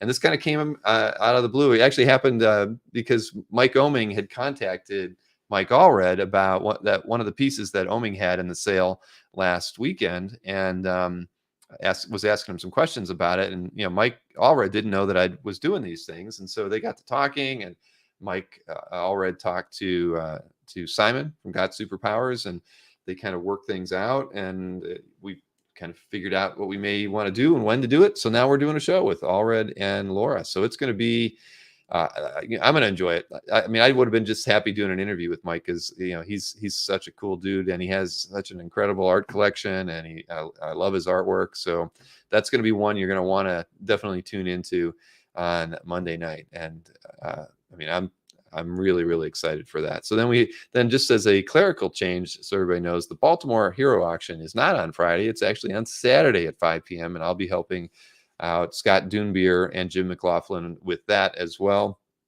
We're actually doing a Zoom call tomorrow to kind of go over some of the things about the art auction, but it's on Saturday at 5 p.m. and it's at the show, not at, I think originally I was telling everybody, because that's what I was told, it was going to be at the hotel or one of the main hotels on Friday night. Not true. I've taken Gerhard off the schedule. He's not sure what he wants to sell, so he'd rather push it to the beginning of 2023. So, and Vosburg had some conflicts, so we moved Vosburg into the 5th of November on a Saturday 2 p.m. slot, and then I'll have Eric Donovan on Monday night on the 7th of November, and they're from Jeff M. Art Sales. So did I say Saturday on that one, David? Man, I crammed through these things. Yes, that's a Monday on the 10th. 10/10 is a Monday. My copy paste skills are crazy, and I told everybody the other day, I've been making one mistake on everything. I'm having a typo with every single thing I put out there, and this is no different. So Eric Donovan, that's going to be like a sketch show, more like 4C does. That he's going to be doing some sketching live, and we'll probably have a few pieces for sale as well. Then what else we got? Then I've got Comic Art Live that weekend. Then the big news, it is definitely going to happen. We're talking right now. We've got it on the schedule with Dennis Cowan and Bill Sienkiewicz. December 3rd, Saturday at 2 p.m. We will have those two brilliant creators together. We were only going to be selling artworks that they both worked on. And, probably half of the pieces are ones that, Dennis got his share. And then the other half are ones that they worked on and Sienkiewicz got. So, we haven't quite worked out all, some of the logistics on all of it, but that's going to be a show to remember. I know. I mean, I'm so excited about it. I mean, when I asked Dennis about the possibility of doing it, I couldn't believe he said that he might be able to work it out, and he has. So yes, I got it. At any rate, that's going to be a good one. And then yes, Howard Chaykin will be back on the 10th of December as well, another Saturday. And that one's going to be fun. I've already talked with Howard. He said that he's working on 2 new cover recreations, and he wants to shake up his format a little bit. I think he's going to be offering 2 different sizes of the sketches that he pre-does before the shows. So he doesn't want to kind of blaze the trail that he's already blazed. So he's gonna throw some wrinkles in there. He may even ask me to do like 1 or 2 of the pieces at auction or something like that, just because it sounds like Howard doesn't like to get bored. And as we all know, Howard is a fun guy to hang out with, and he can be challenging in his approach to things. So I'm looking forward to whatever he's throwing my way. I know it'll be a good time. I mean, I've always had fun times chatting with him, and I'm sure these will work out just as well. So yeah, sorry about the Allred date, but it is Monday the 10th, and it's gosh, and it's really coming up, isn't it? It's like 3 weeks or so. Yeah. So anyways, the 10th, got to see that one. And Laura said she would be a part of it. I don't know if she'll be through the whole thing, like like we did on Saturday with Mike, but you never know. We'll see. It'll be good no matter what. So what else do I got here? Why don't I tease I'll show off a few of the pieces from the Hawthorne art drop that we're going to be doing on Saturday. Let me go ahead and share a slide here with you. I know we're going to run late. This was a big show. That's why I know I can't show the whole Joseph Melchior thing. But let me go ahead and highlight this for you. Where are you? There you go. All right. I'll just pull it up. Yeah, we'll make it go like that. All right, so what do we got here? We got some amazing Spider-Man pieces. So this is all Hawthorne. I'm going to be talking with him tomorrow because I'm not familiar. I'm assuming these were probably inked by somebody else, or maybe they were digitally inked. I don't know, but it's from Amazing Spider-Man 795. I think there were a couple pages from there. It looks like he's battling Loki and some giant insects there, and all three of those. Then you got it looks like this is probably a title page to ASM 796. Another page from that book with the Goblin.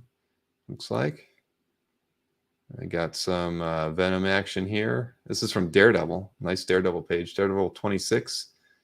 Daredevil out of costume. Looks like he's in prison. Wow, a prison book with Daredevil and Venom. Yep, that's a prison scene. And I think this is a different issue of Daredevil. Another, this looks like a title page too. It's page 2. I think that piece had something to do, like this piece here was inset in the newspaper in some way. I'll have to go back through my notes, but I'll be able to go through all this with Mike tomorrow. Some more Daredevil. This was a nice Spidey and Deadpool page from a Deadpool. And I think in this one you get like the prelim and the inked piece there. That's a good page. And that's just a picture of Mr. Hawthorne. Then we got some inked pages here. Superior Spider-Man. Got some. We got Doctor Strange with Superior Spider-Man there. Not sure of that gigantic villain. That's a nice page as well. So some really nice tight inking in these pieces. That's a great page too. And I got some Wonder Woman. And how else do you want Wonder Woman? She's bound in some way there. That's probably a title page. She's tied up there too. This is from Wonder Woman Evolution, as I think all of these pieces from Wonder Woman are from that. Nice page there. Probably Healing. And then this was the cover. So we've got a cover to Wonder Woman Evolution 6. And I think it's you get the pencils and the inked version from here. Signed by Mike there in the bottom. So I assume he did both on there.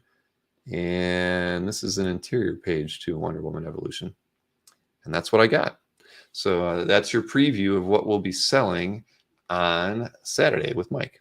And I don't have, I have some of the prices. So I think most things are priced, let's see, on if we exclude the cover, I think the highest priced thing was $900. And then it goes down to $300. So it's all between $300 and $900, with most things being in the $400, $450 range, it looks like. So decent, average art prices for stuff like that. Harpies, I don't know. Were there harpies there? I guess it did kind of look like a harpy, didn't it, Chris? So there you go. That's your preview for Saturday at 2 o'clock with Mr. Hawthorne. So outside of that, looking at my notes, God, I haven't even done the hot preview yet. Son of a gun. I'm going to race through that. I'm not even going to linger on these pieces too much, but I got to show them. So let me show off the pieces that I picked from Heritage. Some good stuff. I was kind of picking stuff that they were all kind of, to me, they were basically all home runs as far as just good pieces of art that you can't go wrong if you can be lucky enough to win them. So let's see here. I can add that in there. Let's see if I'm actually logged in or not. Oh, I am. Okay. So first up, we got this Mike Mignola Hellboy Conqueror Worm page. And I'm sure it says $9.75. So it's got quite a few bids on it already. But, this is one book that every collector of Mike Mignola Hellboy wants a page from. So this should, it's probably not going to hit the 6 or 7 mark, but which might be attractive to many of you. So I'd be happy to own it. I don't own any published Mignola Hellboy at all. So, again, and then this, I told you, Werner Roth, right? He's in my top. He should be in my top 5. I think, I remember I bumped him, I think, for Jim Lee. So he was in my top 6. But Jason, look at this one. Werner Roth. This is a damn good page. And, I should be bidding on this one. But I'm kind of curious what it's going to go for, because it is so nice compared to a lot of other Werner Roth artwork out there. Because his stuff, typically when you see it priced on dealer sites, you'll see it at like, what, 4.5. maybe it's going up to 5 now. This page feels more like a 6, 6.5, 7. I mean, but who knows? It's at auction. It could. Who knows where it could go? Let me hit refresh. We'll see if this thing's updated at all. It's at 2,000 now, and it was at 1,300 earlier. So I really like that page a lot. And it's again, I've been trying to find one, but I'm sure this one's going to be out of my price range just because it is too doggone nice. Yep. Nope. I'd love to own that piece. But here we go. This is a Mike Zeck, Ernie Chan, Powerman 51 page, but it's all Iron Fist action on this thing, and it is freaking unbelievably cool. I mean, it's Zeck, Ernie Chan. I mean, I like Ernie's inks here on Zeck's work, and this battle scene is just really, really nicely done. I mean, look at every single page and panel here. You've got Iron Fist just knocking the heck out of the bad guys. So, and blocking punches there. He's showing you all of his kung fu skills. At any rate, I loved it. And that first panel, the first panel is killer, but they're all good. Nice Zeck, Ernie Chan piece there. Then Milton Caniff, Sunday page, Sunday strip. Sorry, I'm tongue-tied tonight apparently. But they haven't sold a lot of Sundays. They've been selling a lot of strips. So seeing a Sunday out there, I just wanted to highlight it. I know a lot of collectors who collect Caniff love to get the Sundays, so this is a good one. And I put this one in here just for you collectors who chase squirrels every now and again. You've got this Mike Perkins Squirrel Girl art. I mean, somebody in the chat should go after this one. I mean, come on, how many squirrels can we have on one piece here? You got couple, 3 baby squirrels. That's probably a mom and dad squirrel, and then you got Squirrel Girl on top of everything else. Not going to go for a high ticket, price, but at the end of the day, that would be one that will always put a smile on your face when you think about chasing squirrels in our hobby.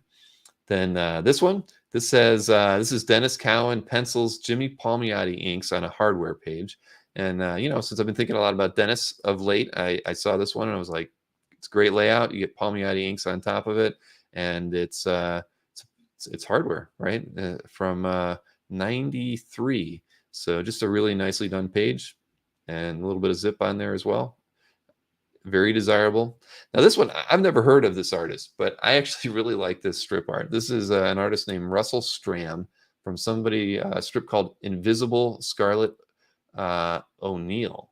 And it's a daily from 1946. I mean, gosh, can you imagine? It's a little risque for 1946 in a strip, but I just thought the art was really, really well done. I mean, even this swamp scene with clearly she really is invisible, laying on the tracks. Her shoes come off like Cinderella, and a train has already passed apparently, so she's not in any danger, at least for right now. But again, I'm not familiar with Russell Stram whatsoever, but I thought it was a really nice strip. And so, I mean, I might even throw a bid on it just to try to get it. Not often that I see something on Heritage where I have no idea about the artist. Then we've got, this is a Joe Quesada, Kevin Nolan, Batman Sword of Azrael 1 page. Just fantastic layout. I mean, I love the, it's practically a splash page with lots of panels drawn on top of it, right? You've got it's framed as if it is, and then you've dropped in these really, really nicely done panels over the top of the scene there. I love this panel here with the shading on the outside of this slat board building. It's just totally cool. I mean, that's like Rizzo, right? I mean, you'd see something that's a stylistic thing that he would do. And here you go. You got it with Quesada and Nolan from 1992. So even the last panels, I mean, this is just a really, really gorgeous page. So, I mean, and I never read Azrael, but this is a page I would probably want to own. I bet you it does really well. It was at $23 when I looked at it earlier. Let's see where it's at now. $25. All right, I'm leaving that window open. I'm going to at least put a bid on that one because that's a keeper right there if you can get it. Now here is I told you there was a Yoda piece I picked. David Michael Beck, Yoda versus Darth Vader. This one just made me smile. I mean, come on. If Darth Vader was this easy to beat, there wouldn't have been much of a Star Wars film at all, would it? But the head's been ripped off, his leg, both his arms. I mean, it's crazy. It's crazy. He's using, I mean, I don't know. I feel like he's using the Force to just rip him apart. I think, he's clearly, I don't think he used his lightsaber against him to cut those limbs off. But I mean, come on, what could this have been used for? I mean, it must have just been for fun, right? Because there's no way LucasArts is going to let this thing get out there in some published format, unless Jeff Wedding can tell me that it was published in some way. Yeah, insane. Isn't that a great Yoda? I mean, that's why it's ironic. I got that piece from Jeff, and I featured this tonight. So huge thigh gap. Yes, he does. That's a thigh gap that's not going back. Exactly. You got that right, Linda. Lost your head.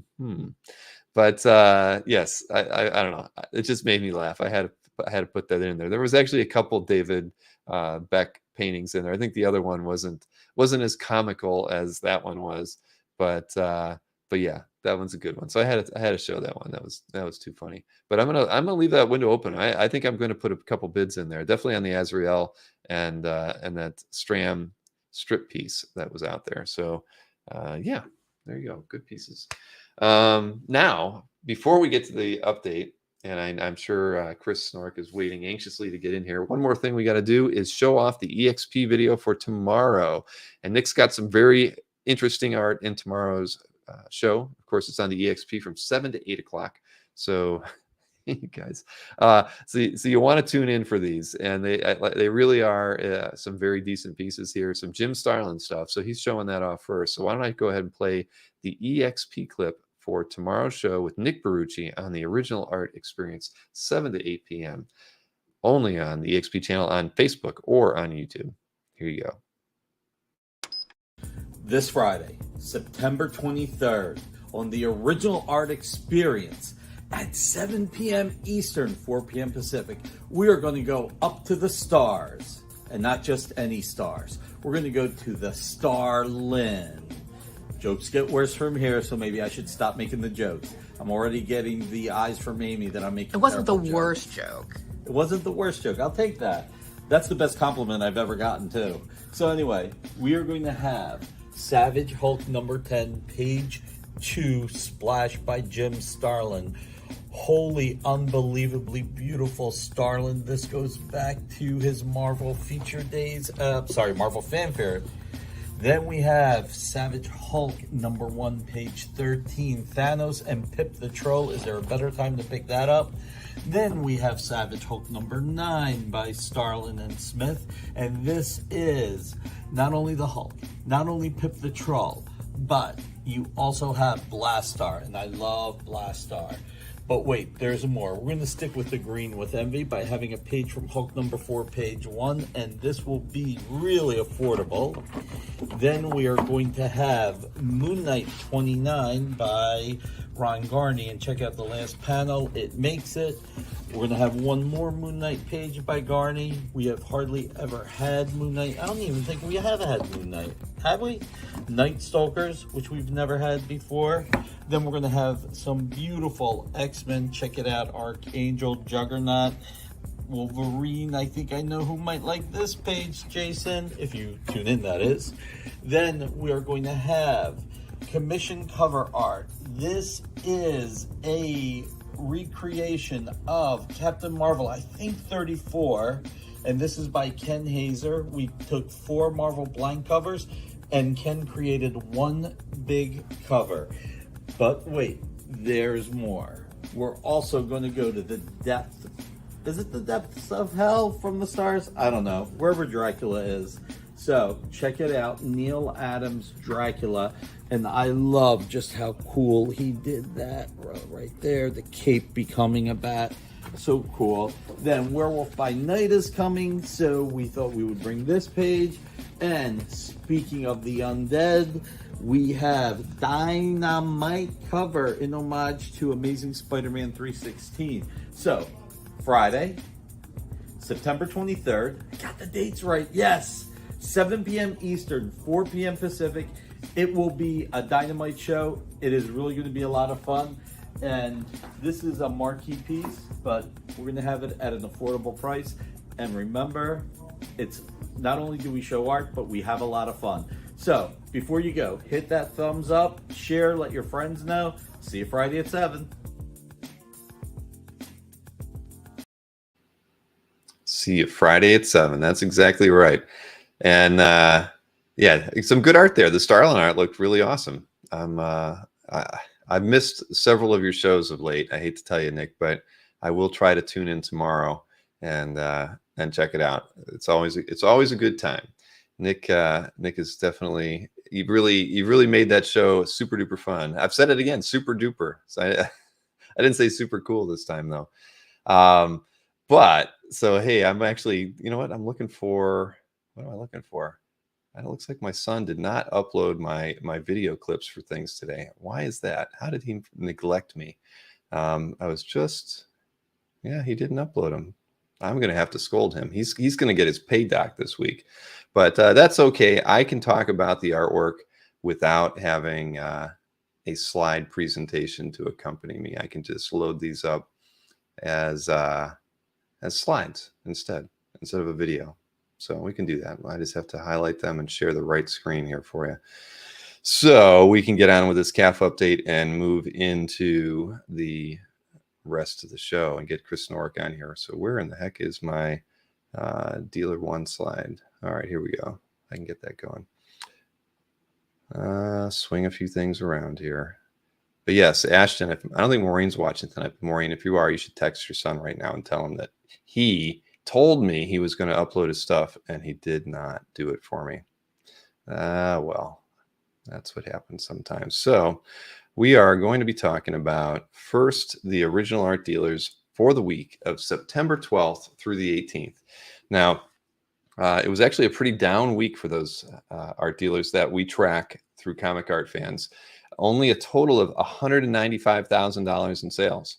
I mean, that's probably one of the worst weeks of the year so far. $195,000 in sales that week compared to $235,000 the week before. Actual figures were $195,000 and $85. Yes, he's Maureen's son now. Yes, he is Maureen's son now. I always forget, but I do say that. Maureen, your son did this today, or your son didn't do that. He did a lot. You know, he's still back in Ohio. I have to say, he has taken care of the house whenever he's been mowing the grass over there since I'm not there, and we're having to show the house and everything. So he's done a lot, but obviously he failed me tonight. But that's okay. I'll let him slide this tonight. Top sellers for the week of that $195,000. Believe it or not, Anthony Snyder has won the week. He sold $54,000 in art. Felix was next at just under 34. Panel Page next at 30. Ramita Man 24. Albert 21, and Tatiana at just over 10. So yeah. It was a good week, and we don't usually hear Tatiana on the list too. So I know she had that art drop last week. Clearly, Albert's doing an art drop tomorrow. He's probably going to do really well. He'll probably be tops next week. Felix did well this week because, as you can see the piece on the screen, he sold the complete issue, including the cover, to Supergirl World of Tomorrow issue 8, and the price on that one that you see on the screen was $24,000. So we don't get the nice graphics and slides and everything, but just gorgeous work there by Evely in this piece. So look at that crazy detail in the back there. Yep, that is worth every penny. $24,000 for the complete issue. So next up was a piece by Jim Lee, not sold by Albert. This one was the one that was sold by Panel Page. Asking price on this one, $16,000. Look, it's literally got Albert Moy's watermark on it and Panel Page's watermark on it, both from, because I host their sites. I'm the one who, when they upload their artwork, my programming applies the watermark to the art. This is a rare piece of digital history here, ladies and gentlemen, getting both Glenn's logo and Albert's logo on it the same time. Wow. I'm going to save that one. I'm not going to delete it off my hard drive. I'm so impressed with that. The image quality maintained itself, getting watermarked twice. So again, asking price on this one, $16,000. Next artwork, what do we got here? Oh, that's right. We've got this was sold on Dueling Dealers by Anthony from Captain America 6. This was that title page, first appearance, Winter Soldier. Well, I guess he was sort of the first appearance in issue 5 in the end page, but this is technically, I guess, first sort of appearance. Anyway, from 2005, of course, it's Steve Epting art. It is a gorgeous page. It was sold on Dueling Dealers for $12,000. Next up, you've got this Michael Turner piece sold for $9,500 at TD Art Gallery, Tatiana's website. Superman Batman 9, page 19. Nice splash with Superman. And two more pieces here. The next one, this was sold by Albert. Okay, Albert's selling Spider-Man art. Go figure. Everybody take a drink. So this is by Travis Terrest, and it's Superior Spider-Man Volume 2, Issue 1 cover. Price on this one, asking price on this one was $8,500. And the final piece of the week was this Prophet #1 cover that was penciled by Rob. Is it penciled by? No, it's penciled by Finch and inked by Rob. Asking price on this one was $7,500. Well, Rob did all right, right? Okay. So there you go. Prophet #1 cover. And so that is the dealer set for last week. Again, that's the 12th through the 18th. Now I can do the auction house one, so I've got to do it the same way. This feels like I'm going back under the Stone Age to do these things like this, but we'll make it work. Here, let me go ahead and get this thing opened and shared. All right. I think a lot of people were paying attention to this first auction on eBay. Let me get this thing in here. Here we go. So first up, okay, auction house. Auction house, they actually had a very good week. Now you can't really compare it to the week before. The week before, the signature auction totals were in it when the total was $10.1 million. Last week, auction houses between eBay's weekly and the weekly from Heritage, $360,756 in sales. So that's a very solid week for both of them. Heritage made up $207,000 of that, with eBay making up $152,000 of it. First three pieces here are from eBay. This was the Dale Keown Sensational She-Hulk 17 cover. And this one had I think it had over 50 bids put on it. I mean, we really don't see a lot of this kind of good work put on eBay too often anymore, certainly at auction. I mean, you'll see a buy it now piece here or there that stands out, but at auction, people don't take the risks there as like they used to. But this one sold for $11,033. Again, the cover to Sensational She-Hulk issue 17. And this one, well, it was reported as a $7,500 sale, but it actually was bought with a make offer for $6,000. This was by Mike Mignola, Hellboy in Hell, issue 4, page 13. This seller does if you're in the audience, you do the worst job of putting images out there for your art. They literally lay it on a blue tablecloth, basically, and photograph it from the side. So it literally is shaped, you can't even make out the art. So I've got to drop that thing in Photoshop just to kind of stretch it and skew it to get it back to where it looks right. I don't know how this person sells any artwork with the terrible images that they do. But I've had pieces by them in the last two, features things that we've done. And every one of them, the photos are terrible. I had a color, I basically had a brightness and put some contrast in it so you can even make out what it was. There is just no way. I mean, this seller does nothing to try to do a good job to sell their artwork. So, but at any rate, it's still sold for $6,000. So good, I guess that just shows you sometimes there's some artwork that just markets itself. So in this case, it did. So $6,000 was the actual sale price on that one.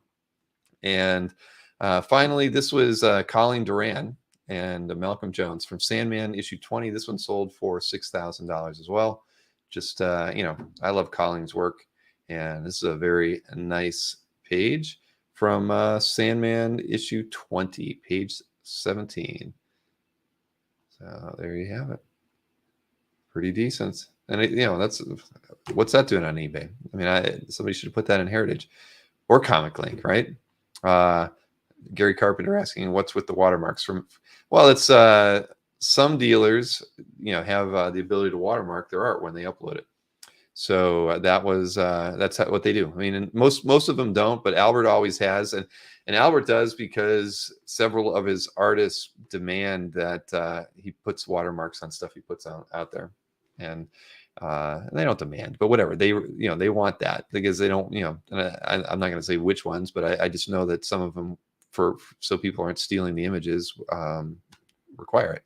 I don't know why Glenn would want to, other than PR, right? I mean, it puts his logo out there, for those, so many times we know this, lots of collectors don't have scanners, and when they buy art from a dealer, they will ask the dealer for a scan.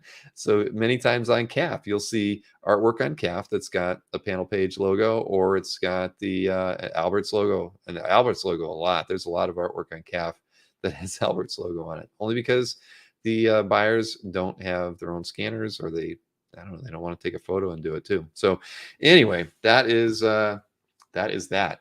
And yeah, we'll have the regular presentations going next week. You watch, my son's going to tell me he posted them in a different place, and that's why I didn't see him. But either way, now Chris Nork is not in the green room. He may have decided to, we're running late tonight. It is after 11. So if Chris can't make it with me, I can go over Chris's pieces just as good. But well, okay, not just as good. And I hate to say that, Chris. How can I do this without Chris? I don't know where he's at. He was in the chat earlier. I don't have Chris's number to text him, so somebody should ping him, shoot him an email. I can't do it. Let's see. What did Andrew G say here about that Winter Soldier page? In the previous cameo, was mostly hands and feet and not in costume.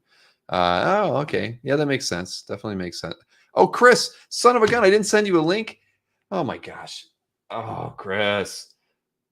I bet you probably emailed me, too. You did. I'm sorry, Chris. Everything was a little hectic trying to get Albert in and Peter in, and then I didn't send you a link. Oh, man, I am awful. Well, see, I was complaining about my son, and now I've dropped the ball on Chris. Chris, where are we here? Got the link, and let me send it to you. Man, I'm having an off night, aren't I? Here we go. It has been sent. Chris the slacker. Chris does need Facebook, though. I'm sure he's happy not having it. Anyway, wow. Yeah. Oh well. So there you go. My bad. My bad. But you know what? You know what I should show just for a moment here? Why don't I show? No, I don't want to show it. Chris is in the green room now. Here, let me bring Chris in here. Hey, Chris. I'm so sorry, man. That's my bad. I was emailing with Peter and trying to get Albert focused on coming into the show, and I totally forgot to email you too. That's all right. I emailed earlier and I was like, is it in my spam? Like, did I delete it by mistake or whatever? So then I thought, well, I'll hit him once in the chat, and then I think you missed it, and then I said it again, and then yeah, well, here we are. All right. Well, I do apologize. It shouldn't happen. No worries. But so everybody should know, Chris is going to get 2 weeks off in a row after this show. So you're probably really thinking like I was trying to dust you off totally by not even sending you a link. But yes, Mikhail will be our guest next week, and then Kevin Sharp will be the guest first Thursday in the month of October. So yeah, I don't know what you're going to do, Chris. You'll be able to have a few more extra drinks that night. Yeah. Yeah, I really hold back when I'm going to do it. Exactly. Yes, Rick Welch says I'm running a quart low on Coke tonight. It does kind of feel like that. It really does. But all right. Well, let's get these things going here. I've got. Well, actually, here's mine. So let's get yours picked up first. So I recorded that interview with Joseph. I thought it'd be fun, right? Because Joseph's obviously in the UK. So I thought I'm featuring this cool piece of art that relates to the interview I did with Bolland, and I thought. And it was funny when I started the interview with Bolland. I said, I don't really read DC, but the way I first learned about him was from his Forbidden Planet illustrations that I probably saw in like a Comics Buyer's Guide or something like that. And then lo and behold, it was like that next Monday, Joseph posts a Forbidden Planet, ad. It not the ones that I had shown, but another one. And I was like, that's just it's kismet. I've got to figure out how to. And so I shot him an email, and he agreed to do this interview. But it's 20 minutes long, so I'm not going to show it. But I was trying to keep it where I said, let's just talk for 5 minutes about that artwork. But we got sidetracked and talked about him buying comics at Forbidden Planet and other people he met there and how he got started. So I'm going to save. I might even just save that for a standalone or something like that. But anyway, so let's get going here and take a look at the artworks that you picked, because I think almost all your picks I didn't see on CAF this weekend. I don't know how that's possible. I'm trying to plumb the depths. I think you did this time around. Here we go. All right. Actually, I don't like the way the screen is laid out. Let's put us like, let me see, this way. There we go. All right. So we got clearly a work of art by Mr. Frank Cho. Let me get this on there. And I think it was Pat L's CAF gallery. I think so. Yeah. I mean, the background here is the star, right? I mean, Batman's cool, and the heavy inks and the cape look amazing, but the background in this is absolutely insane. Like the time that this took and the number of pens that he went through, and I mean, it's just you can't even wrap your head around it. Yeah, no, I agree. I don't know how I missed this one. I mean, I love Frank's stuff. This one's just really, really exceptional. I mean, the line work in here. And I thought the same thing. The background is the star. I mean, Batman's totally cool. I mean, the way he's lit like that is pretty impressive. But no, I loved everything going on around it. The bat signal, the blimp. I mean, yeah, this is a killer page. Yeah, and he did it. I mean, the background also does a terrific job of highlighting the subject too. And like I said, there's nothing wrong with Batman. He looks incredible. But very true. Everybody's talking about how they're going to bribe Mikhail. I can be bribed too, you bastards. That's right. Send him a 6-pack in the mail. Yeah. But no, I love it. And it's funny when I was looking at this. I mean, you look at like the little clouds there, the little popcorn things. I mean, that's even something like Art Adams does. So it's kind of funny. Yeah.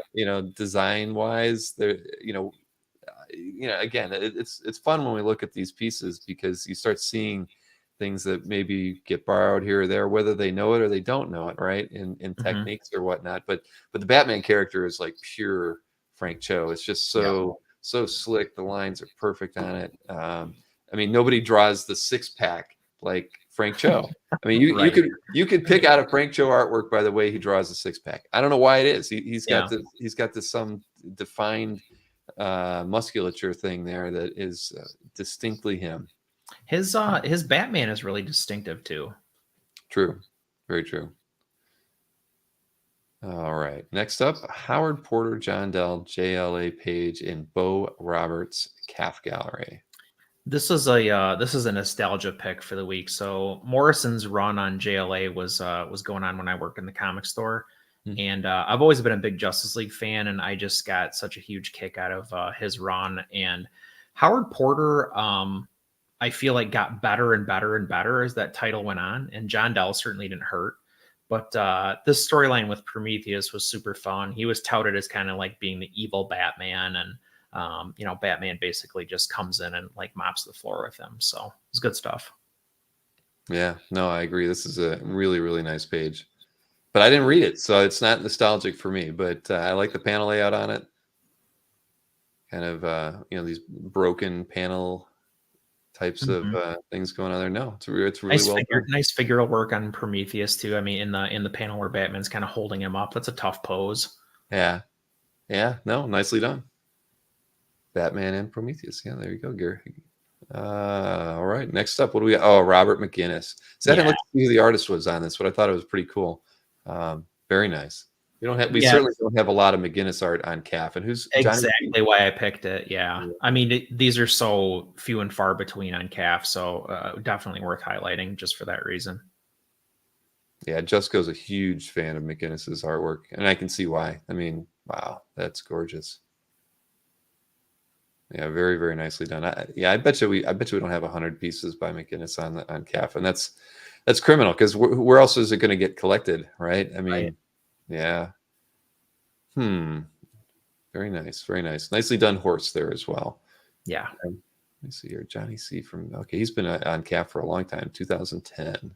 There was a lot of collectors this week that I just wasn't familiar with. I mean, there was a few, stalwarts like Pat Al and, those guys, but yeah.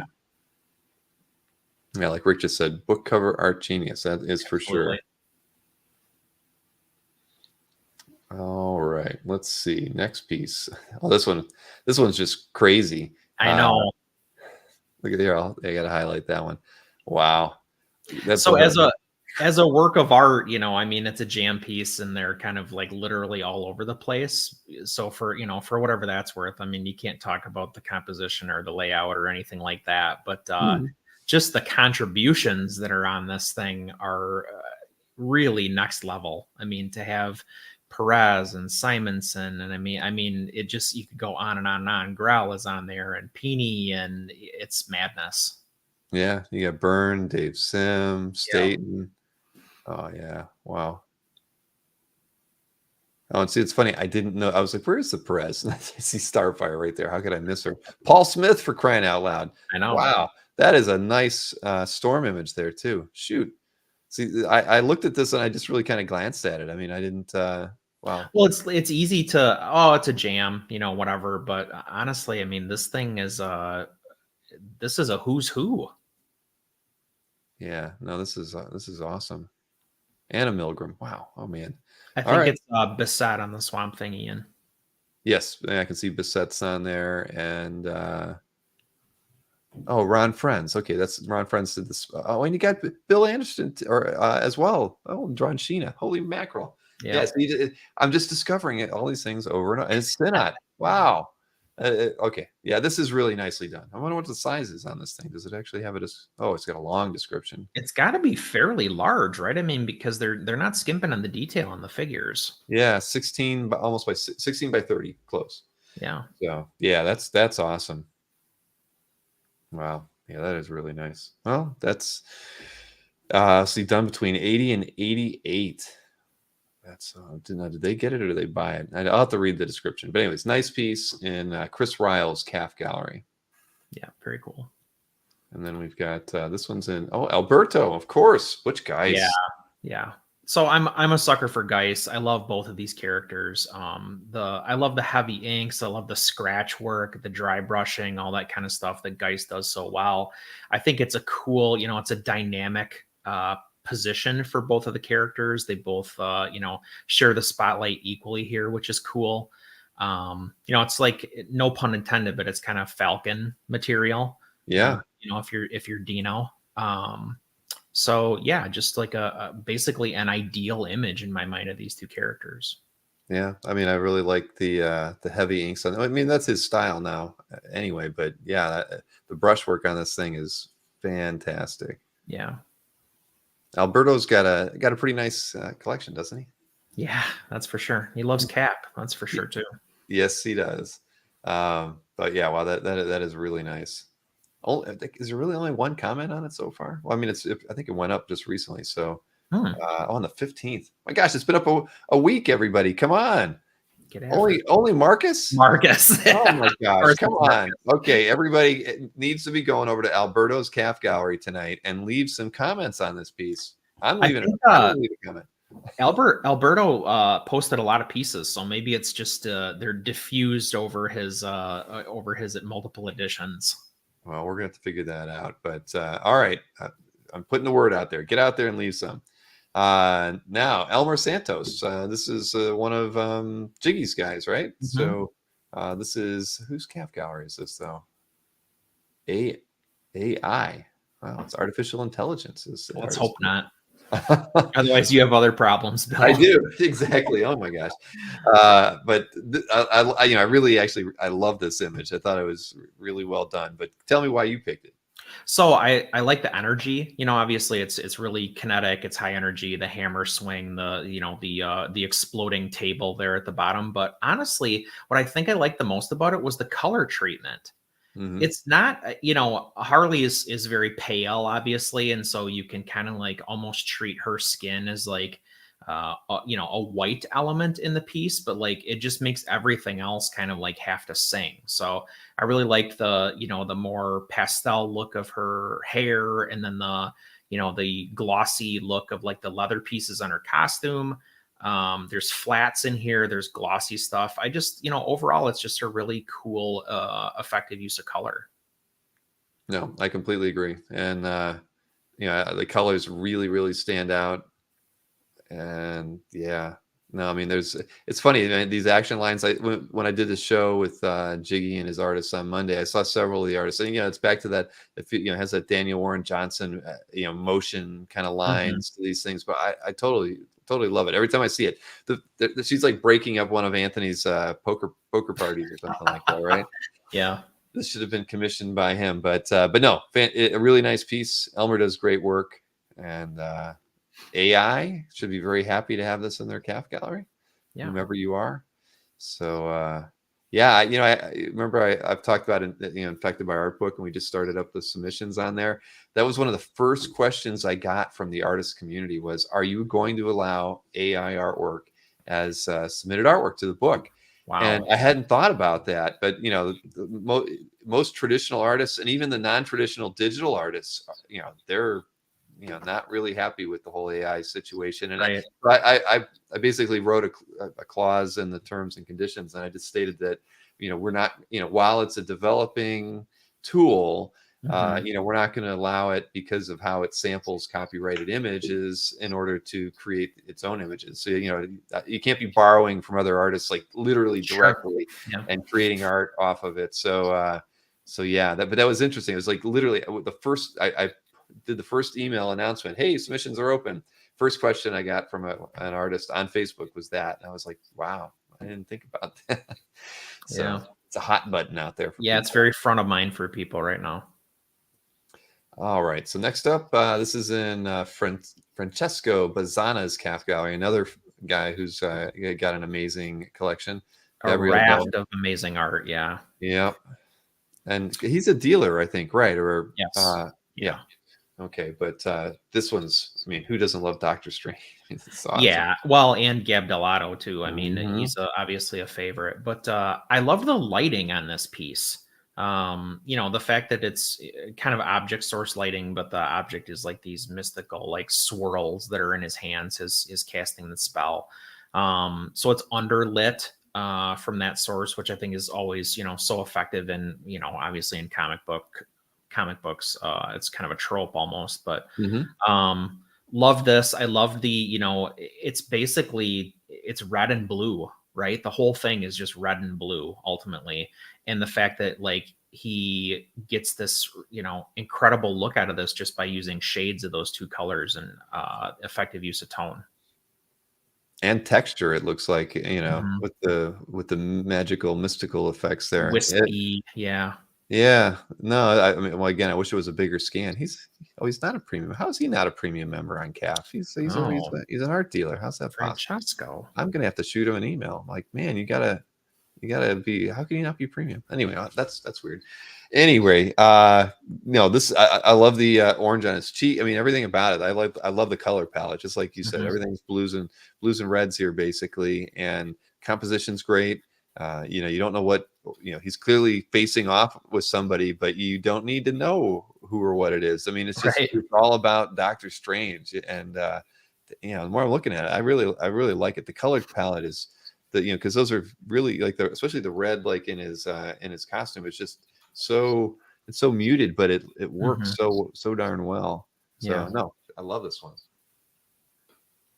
But I'm still going to email Francesco and ask him about membership. That's where he always was. He must have forgot. All right. So this is in Doug Pfluger's calf gallery. I know I've picked Thomas Giarello in the past, but I think everybody knows by now I'm a real sucker for tight tonal pencils, and this has got tight tonal pencils and spades. I think it's an incredible layout on this piece. Like the composition of it is so cool. It's Exo Manowar. That could easily be Iron Man or something like that as well. I like all the shattered wood and stuff like that in the foreground. He's kind of like laying in this debris. Yeah, I just nothing I don't like about this. I think it's awesome. No, I completely agree. It's really well done, and I like the again, I like the lighting on this too. Or it's just Mhm. it's yeah, it's funny. I mean, the pencils are a lot tighter than I thought they were when I first before I enlarged it. They Yeah. didn't look like that, but now, yeah, you can see all the The detail in hatching. there. Yeah, wow, Like that's not shading, right? yeah, That's not like he's like smudging pencil. That's like those are hatches. exactly. Yeah, Oh wow, that is really nice. right. Well, Doug Fluger, another great addition to your calf gallery. Absolutely. And let's see, we've got a Mark Silvestri and Marty Weber's calf with this one. Yeah, so I mean, kind of a nostalgia pick, but what I loved about this is Silvestri inked by Williams. How badass is that? I mean, there is not a lot of that around. So just a killer, that panel with Ripclaw on the side is Mhm. awesome. I mean, this is kind of like what a little bit of like, nerd wish fulfillment of like what could have been like had these guys stayed at Marvel and this was an X-Men page, right? Like what if that was Sure. Wolverine on the side there instead of Ripclaw? Like what would that have been like? But yeah, I love the irregular panel borders. I mean, like this is just such a great page. Hey, and Doug's in the audience too, by the way, on the last All piece. right. Nice to see you, Doug. Yeah. But yeah, this is nice. I mean, I Silvestri, I didn't care for his work early. It just didn't work for me. But anymore, I totally love his work. I want to own more of it. This is a great piece, and like you say, with Williams inks on it, that is pretty cool. I mean, yeah. Silvestri Dan Green inked a lot of his stuff, but there's just something about Williams' work. With whether it's Jim Lee or this piece here, it just his stuff stands out. Very crisp, very tight. Yeah, I like it. Yeah, great looking stuff.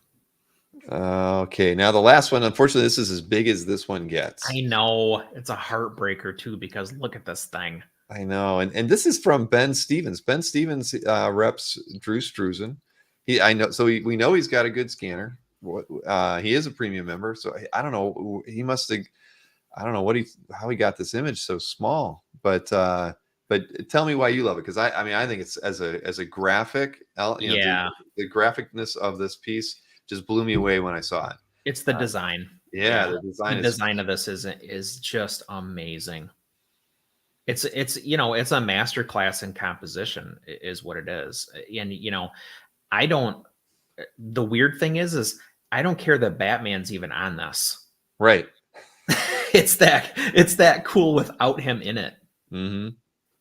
No, I'm totally with you on that one, because I almost didn't even see him at first. I mean, my eyes were so drawn to the statuary and the growth, the vines and the trees around it. Yeah, I was just focused on that, and then I was looking at the graphic, the design pattern, and I'm even looking at those windows or whatever they are across the top. It feels like a film strip, and then I saw Batman.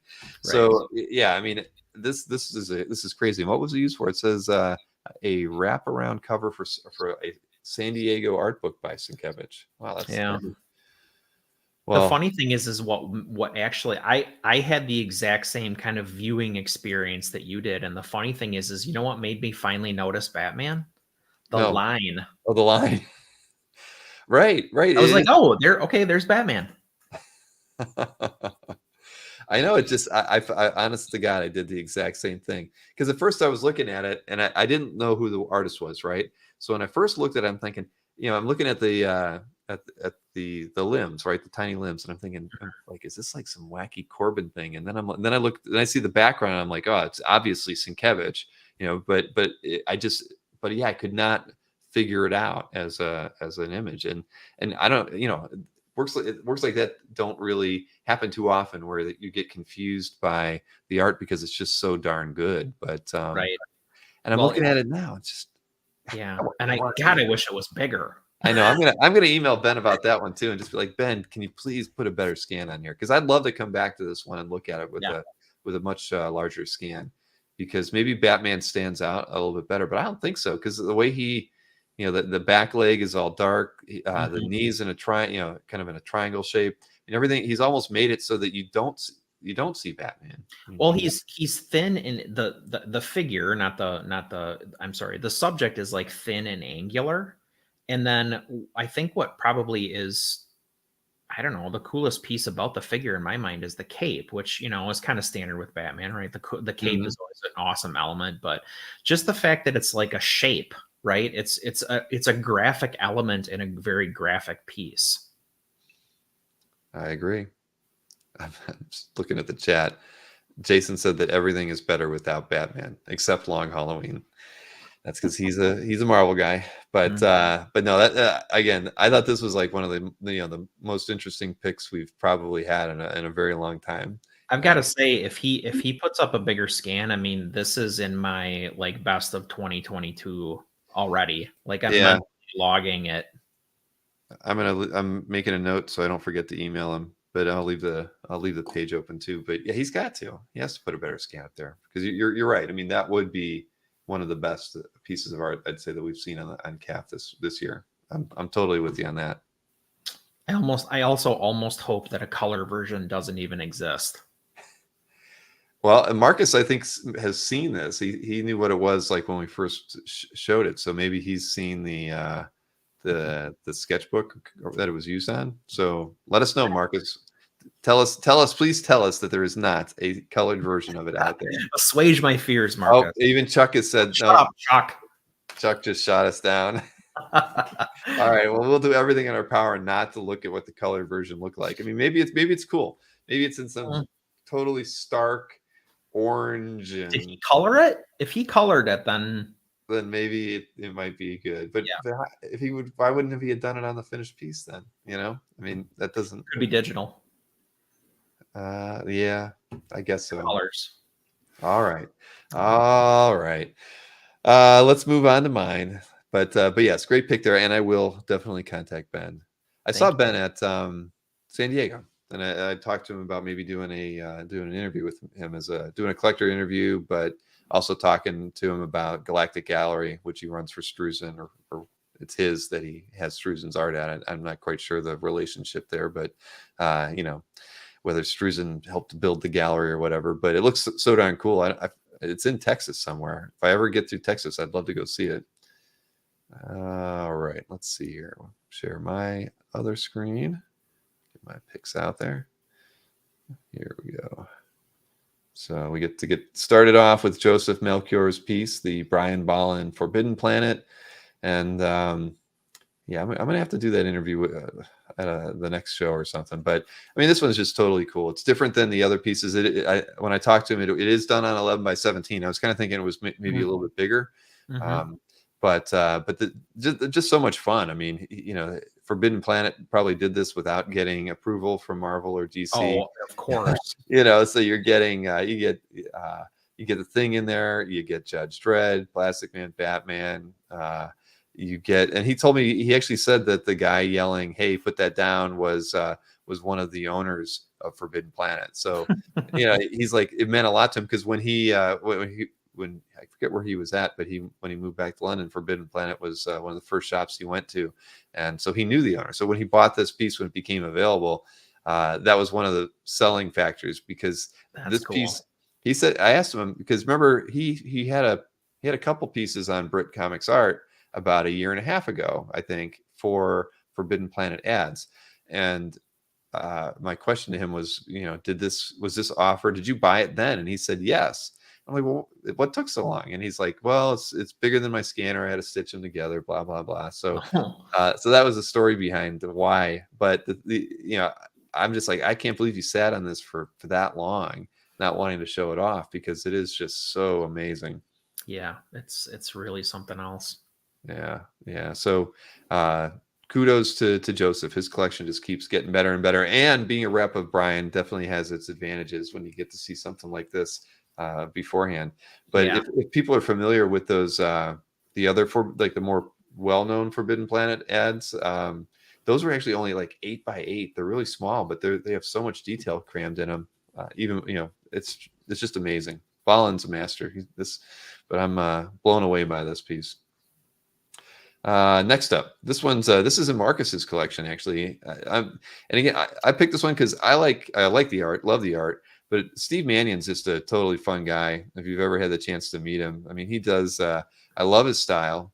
I mean, his pencil work is just drop dead gorgeous. Mhm. But he's just as a guy, he is just the nicest guy I've ever met in the hobby. He's good friends with Morgan and Wyatt, so he was at all the big WoW shows. So I got to hang out with him pretty much every show that we did. But I just have always loved his technique. He's got this really soft pencil style that is, I don't know, very unique to him. I mean, when I see this kind of line work, yeah, you've seen his work before, I imagine. For sure, yeah, and I think he's incredibly talented. It does remind, not that he's influenced by or whatever, but it does make me think of the goon, Eric Powell. Eric Powell, yeah, sorry. There's some similarity there, I would say, what one way or the other, but not that that's a bad thing by any means. But yeah, I mean, his tonal pencil stuff, he's so he can be so cartoony and so detailed and so like exaggerated and so understated. I mean, he's really incredibly talented as a draftsman. He is, and I mean, but he kind of marches to his own drum too. He does his own he does his own books. I don't know if he's ever done anything for one of the big two at least, but he's definitely talented enough to he could work anywhere. So I think he's done some Mr. Monster for. Oh, you know what? That is right. I have seen him sell some of that, but yeah, like somebody else said in the chat, he sells on eBay a few times. Kind of a Bill Ray vibe, says Rich. Yeah, a little bit. But yeah, he's just a great artist and a fantastic person. If you ever get a chance to see him or at a show, be sure to say hi, look through his stuff, because he's just a nice guy to talk to. He really is. Well, this is a great pickup, Marcus. This is super cool. Yeah, I love it. Next up, this for me was my nostalgic pick. This is in Scott Wingo's Calf Gallery. He keeps buying X-Men art. Sorry, Jason. But what a classic page. The thing was, I love the way Bob McLeod, drew these characters. I don't know, after seeing them, drawn by Byrne and whatnot, and then you had McLeod do like this fill-in issue, and from issue 152, it's just it was just so different, and he obviously he did work on the New Mutants and everything, but seeing him draw Uncanny was just kind of cool. And and I had Bob McLeod on my brain earlier because I was thinking about the interview I'm going to do with him. And then I saw this. So just all around, for me, straight nostalgic pick. It was weird to see Bob doing something in Uncanny. And then, these last three panels with Wolvie, who are always one of my favorites from here. So this is like, how does Wingo get like the best page from the book? But he's got it right here. This is like period Wolvie at his best, right? I thought this was so cool for a real. I'll acknowledge this is a bizarre reason, but the Hellfire Mercenaries, the human Hellfire Mercenaries, became a bunch of them became the Reavers. So Wolvie calling Cole by name here, I thought was cool, because Cole, Megan, and Reese were my favorite cyborg Reavers when Donald Pierce got that thing together for the the Outback era. Well, see, you've got a little bit more there than I even had as far as the story goes. But yeah, this is great. And Mick Exey, says Jeff. It's very true. But this is just drop dead stunning. I mean, I love it, because Bob McLeod, as I've always said, he's one of my favorite artists, and I don't have anything published by him. So yeah, this is a great one. Congrats, Scott. Yeah. Now I'm going to say this up front. I actually picked two pieces of art from the same collector. I almost did too. I had to, so first up, this is in Frank Giela's Calf Gallery from Blade Runner. These don't come up too often, even though he sold like 2 or 3 on Dueling Dealers that, to Anne repeatedly. But this is just, Al Williamson at his best. I mean, I loved his take on Blade Runner, and this is just unbelievably gorgeous. I mean, when you look at this, I mean, from the, you know what the scene's from. It's just so darn good. My comment is actually when I looked at this, you can hear the Asian lady from the billboard making that chant that she does when they're it's so evocative. Oh wow, he even put these great detailed scans in. I didn't even scroll down to see those, but yeah, this is just amazing. I would love to own a page from Blade Runner, and same. That's my favorite movie. Yeah, yep. and this adaptation is just incredible. The fact that can you go back to the billboard one? Yeah, let me switch over to that. So look at the technique that Williamson did to make this look effectively like it's that sign, right? These are just different line thicknesses and line weights. Yeah, it gets trippier the more you think about it. That's so amazing. Yeah, you like looking just like at the ticks here for the cheek, wow. Yep. Yeah, that is so incredible. I'm very, very jealous of this piece. So it's beautiful. You get, and it's and a DPS. I mean, I don't know how many DPSs were in the books, but right, it's the rarity of that as well. So well, and to have it be a DPS of I mean, arguably the most iconic images in the movie, like the Tyrell building is in the background. That JF's building is there on the left. I mean, that's wow. Yeah. No, this is a work of art right there. And Chuck, I thought the same thing, like Miller and Ronan on that billboard, without question. Kind of very similar technique there. So yeah, Frank had an amazing pickup with that one, and then he also posted this other Al Williamson. So I went same artist, same collector on this because I thought this was just a stunning page. I couldn't pass it up. Return of the Jedi page. I mean, look at this thing, man.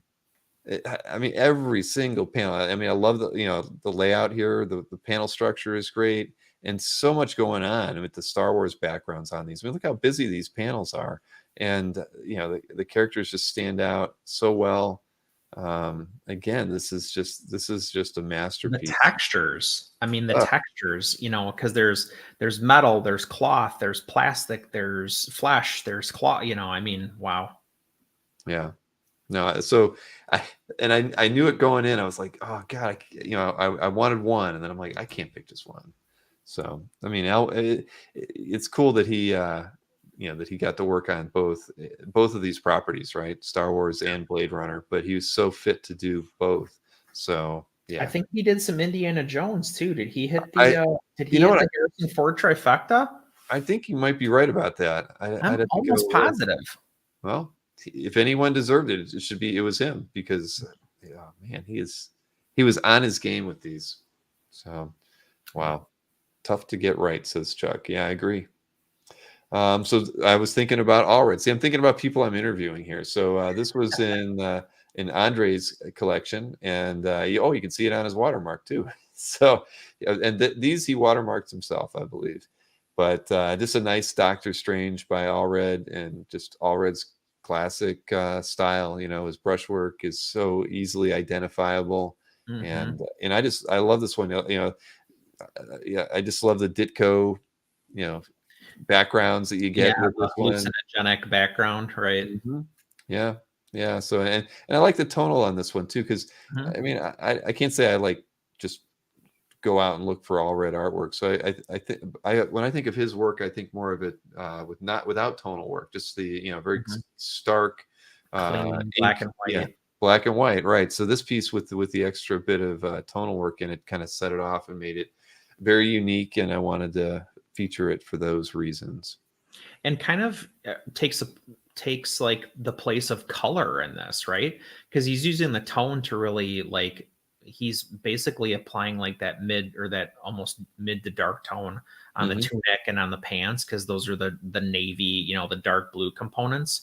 Right. And then he drops out the cape because it's red. So yeah, I don't know. Cool. I love it.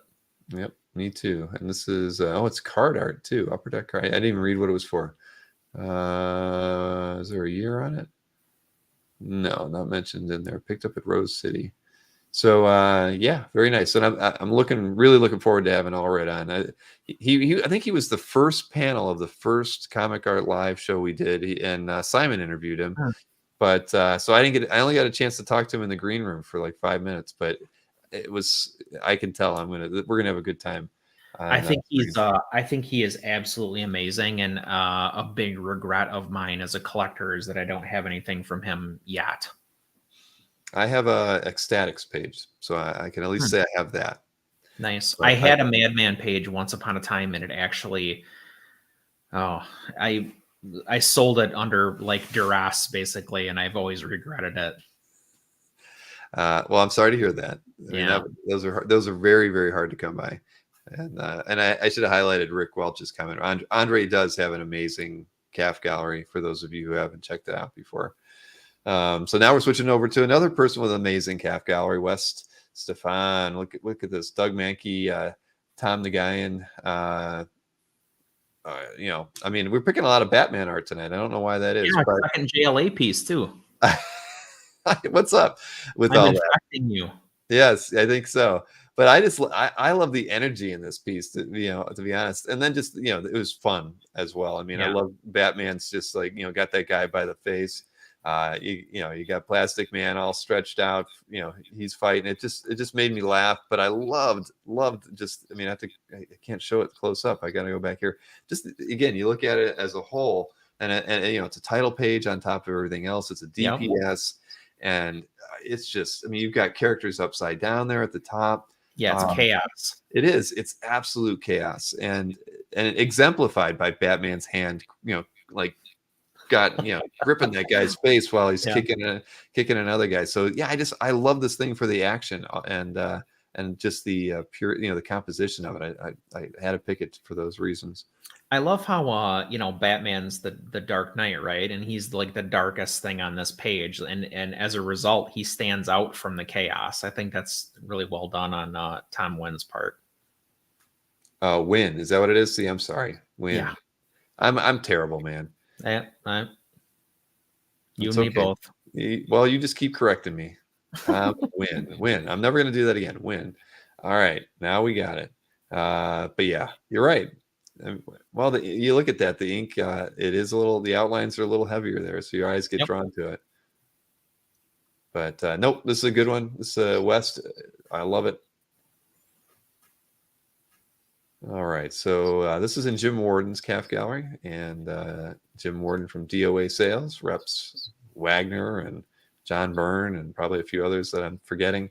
This is by Jose Luis Garcia Lopez, and I liked it for the graphicness of this thing around Deadman. I kind of first saw it and I thought, is this like it has a Neil Adamsy feel to the way the layout of the page is, and also the kind of the inking a little bit.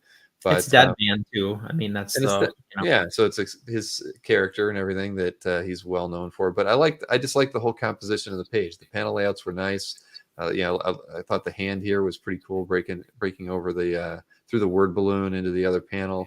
Yeah. Just an overall really nicely organized page. Yeah, he I've seen a few, well, not a few. I can think off the top of my head of a couple of really nice Garcia Lopez Deadman pages that have been posted to CAF in the last couple of weeks. So I don't know if these are coming from the heritage stuff that has been going on or where they're coming from, but they're out there and they are gorgeous. Yeah, and I didn't notice it before. That second panel, it looks like it's pencil with ink, but just yeah, so kind of wispy. Ramakrishna, which is like the spirit or goddess or whatever that gives Deadman his powers, or whatever you want to say, brought him back from the dead. And that's a pretty commonly used like technique to illustrate her, is to have this like wispy tone. Well, you're educating me in the DC unit a little bit, I'm telling you, man, it's rubbing off. It is. But yeah, I love that. Graphite in the portfolio, it's rubbing off. Well, congrats to Jim Warden on this. And I got to talk to Jim too, because Jim wants to do he wanted to do a show with me with Matt Wagner artwork. I think when that Netflix Grendel thing starts, we were talking about doing something. So I'll have to reach out to him. Yeah, I'll probably email him about this piece. Just tell him how much I like it, and then say, when are we going to do that show? By the way, and yeah, why am I sticking with DC all of a sudden? But we were talking about Don Newton recently. I don't remember. I don't know if it was last week or maybe the week before. But I saw this Don Newton piece, and I was like, dang, that's pretty nice. And it's inked by Bob Layton. So DC Superstars 16 page. The thing is, I love the panel layout again. I mean, I picked it really because of that, the bottom 3 panels being broken up like that. And I love the inset panel so that you could still see his arm in the first one. I mean, I think about design choices when somebody's doing a layout like this, and I'm like, they probably wanted to see his arm because he's got, he's holding onto a rope. If you didn't know that, how is he not going out to space like the other guy is? Yeah, that's just good storytelling, right? It is. It really is. And that's exactly what I thought. I'm like, this is just darn good storytelling. Because even on the last one, she's doing these acrobatic moves, right? So that that middle panel, it's you see it goes up, but then it goes up at an angle right here too. So it was just really unique the way he was kind of defining the action of the page by the way by the panel layout. So I just thought it was awesome, and I think it's a really well drawn work of art too. Yeah, he could have, you could have taken a bunch of different approaches to that, but to use the panel borders to highlight the figure, right, is very cool. And then one of the things that I really respect with people who draw sequential action like this is when you have the timing down panel to panel, right? Because the panels are, as you go through the page, you're progressing in time, right? And when you have the sequence laid out like this, and you have the timing, like the timing between those bottom 3 panels is probably like 1.5 seconds, right? Mm-hmm. But in real life, so to speak. And the fact that he did that and like hit the highlights and did what he needed to do, but did it across 3 panels and took up the entire bottom of that page is just such effective storytelling. Yeah, no, I completely agree. I love it. I mean, I saw this, and I mean, it was like a no-brainer for me without even knowing what it was from. I kind of figured it was something Marvel, to be honest with you. You're not a big Star Hunters fan? No. I got to say that's obscure even for me, Bill. Like Atari Force is like DC space. I don't think I ever heard of Star Hunters until I saw this page. I hate to say it. Oh man, but yes, fantastic. And this is an FM's calf gallery, so congratulations. If FM, I don't know who FM is, but FM has one hell of a calf gallery as well. Yes, indeed. And here we are, sticking with the DC theme, everybody. Hey, Batman. Now, unfortunately, this is in Steve Creazier's calf gallery, and he has never been premium. I think he had, and we've never talked about it, but some people will never be premium, and Steve will never be premium. And that's okay, because sometimes you have to stick to your guns with why you do it. He doesn't do it to spite me. It's just kind of I think it's I don't know what it is. He's a man of conviction. He is a man of conviction. But look at this amazing Batman page. That whole top panel, well, everything about it's amazing. But when I saw the Batmobile drawn like that, it has this. I mean, it's kind of got like I'm trying to think of who the like 17th century Dürer. Dürer, Albrecht Dürer. Albrecht Dürer, yeah. Kind of Gustave Doré. Yeah, exactly. I'm thinking more Dürer though, but just the way it's almost like an etching. The way it looks. It is. Yeah, it looks like a woodcut. It does, or something, or it could be, or plate. I was thinking more plate than woodcut, but still, bottom line, it's incredible. The lighting on the headlights coming off. The figure. The knocked out character, dead character, whatever on the ground. I mean, the Batmobile, the action lines across it, the smoke around it, the Man Bat, if that's what it is. Is it Man Bat? I hope I'm getting that wrong. It's Man Bat, yeah. Oh my gosh. Whew. Your DC knowledge is growing by leaps and bounds. But yeah, I just love this piece. And funny, I didn't even see who the artist was. Enrique Alcatena. Yeah, I am not familiar with that artist at all. I just love the artwork. I was blown away by it. I'm gonna have to. Is Enrique like strictly DC? I mean, is that why I don't? I've never seen him work for Marvel. Not to say he hasn't, but I've never seen a Marvel piece from Alcatena. All right. Well, oddly enough, I just did a search, and what's at the top of the search?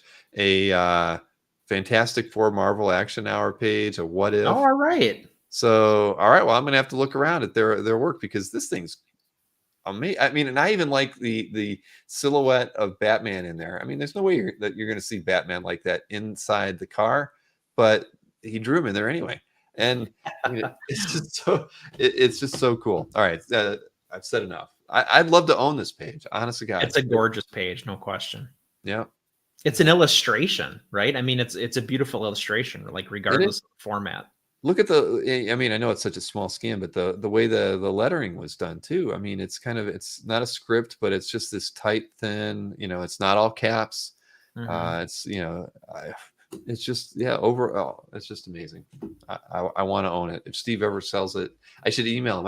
This will be the first piece of art I might email somebody about, saying, if you ever think about selling this one. I love how much you love this. I really do. This is like this was the first piece I picked too when I was doing my 10 picks. Wow. And trust me, I was shocked.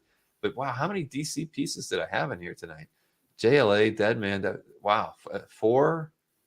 Well, no, the let's see, what do we got? That's a DC piece as far as I'm concerned. Yeah, So and 5. it's Batman. Yeah. Yeah. So there you go. And the Forbidden Planet had some DC characters in it too. So what is happening?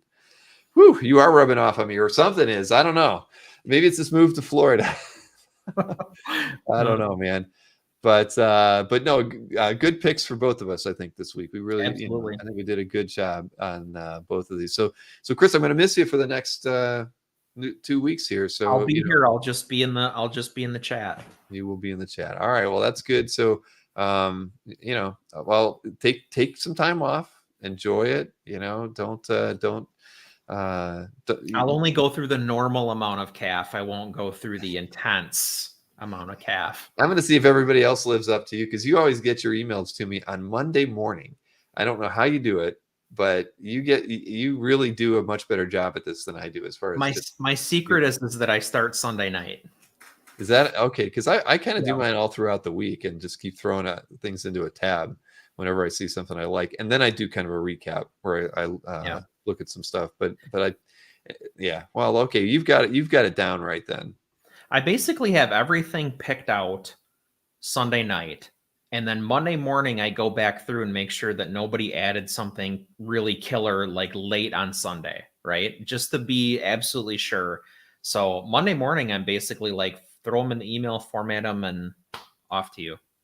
Yeah. And isn't it funny? A lot of people do add really killer pieces late on Sunday, and it must be a weekend thing, because I've missed so many pieces where, I do use that most commented page in the admin sometimes to go back and look at, and I'll find a piece and I'll be like, oh, I can't pick it because it was from Sunday, the Sunday week before, and I'm like, son of a gun, it didn't have enough comments when I look for it on Monday or whatever to get me to see it, and then I go back and it's like, man, if I follow the rules to the letter, I can't pick this piece.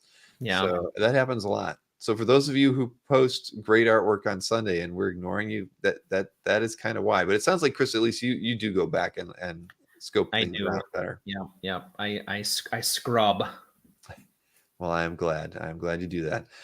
All right, my friend, have a great 2 weeks off. I look forward to seeing you again the second weekend in October. Yep. Okay. Sounds good. Thanks, everyone. Second Thursday, man. I'm telling you, it's a long day for me. It'll be all right. Enjoy your fresh, non-bald, non-bearded hosts. Well, I could ask Mikhail to shave.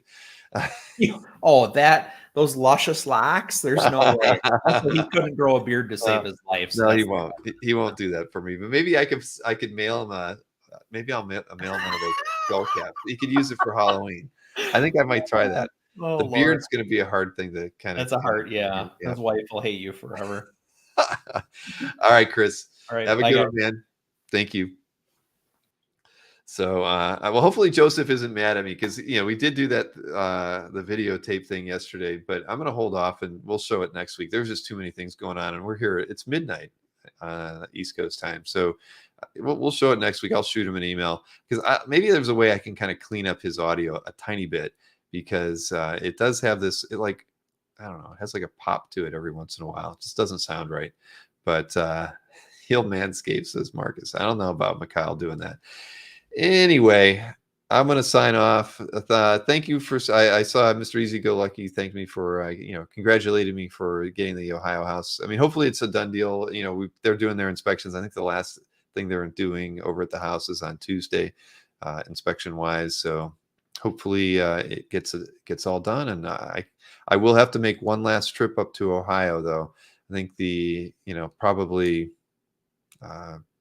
in 3 weeks or something like that. But I'll juggle the schedule a little bit to make sure I can fill that in. And just Maureen's up there. She's there for 2 weeks. She's basically going to pack everything else up. So whether she's there when I get there or not, at least everything will be packed. I just have to load it in a U-Haul and drive it back here to Florida. So that's about it. So have a wonderful rest of your evening. Please enjoy your Friday. I won't be doing any live streams tomorrow, but I do have that show with Mike Hawthorne on Saturday at 2 p.m. Eastern.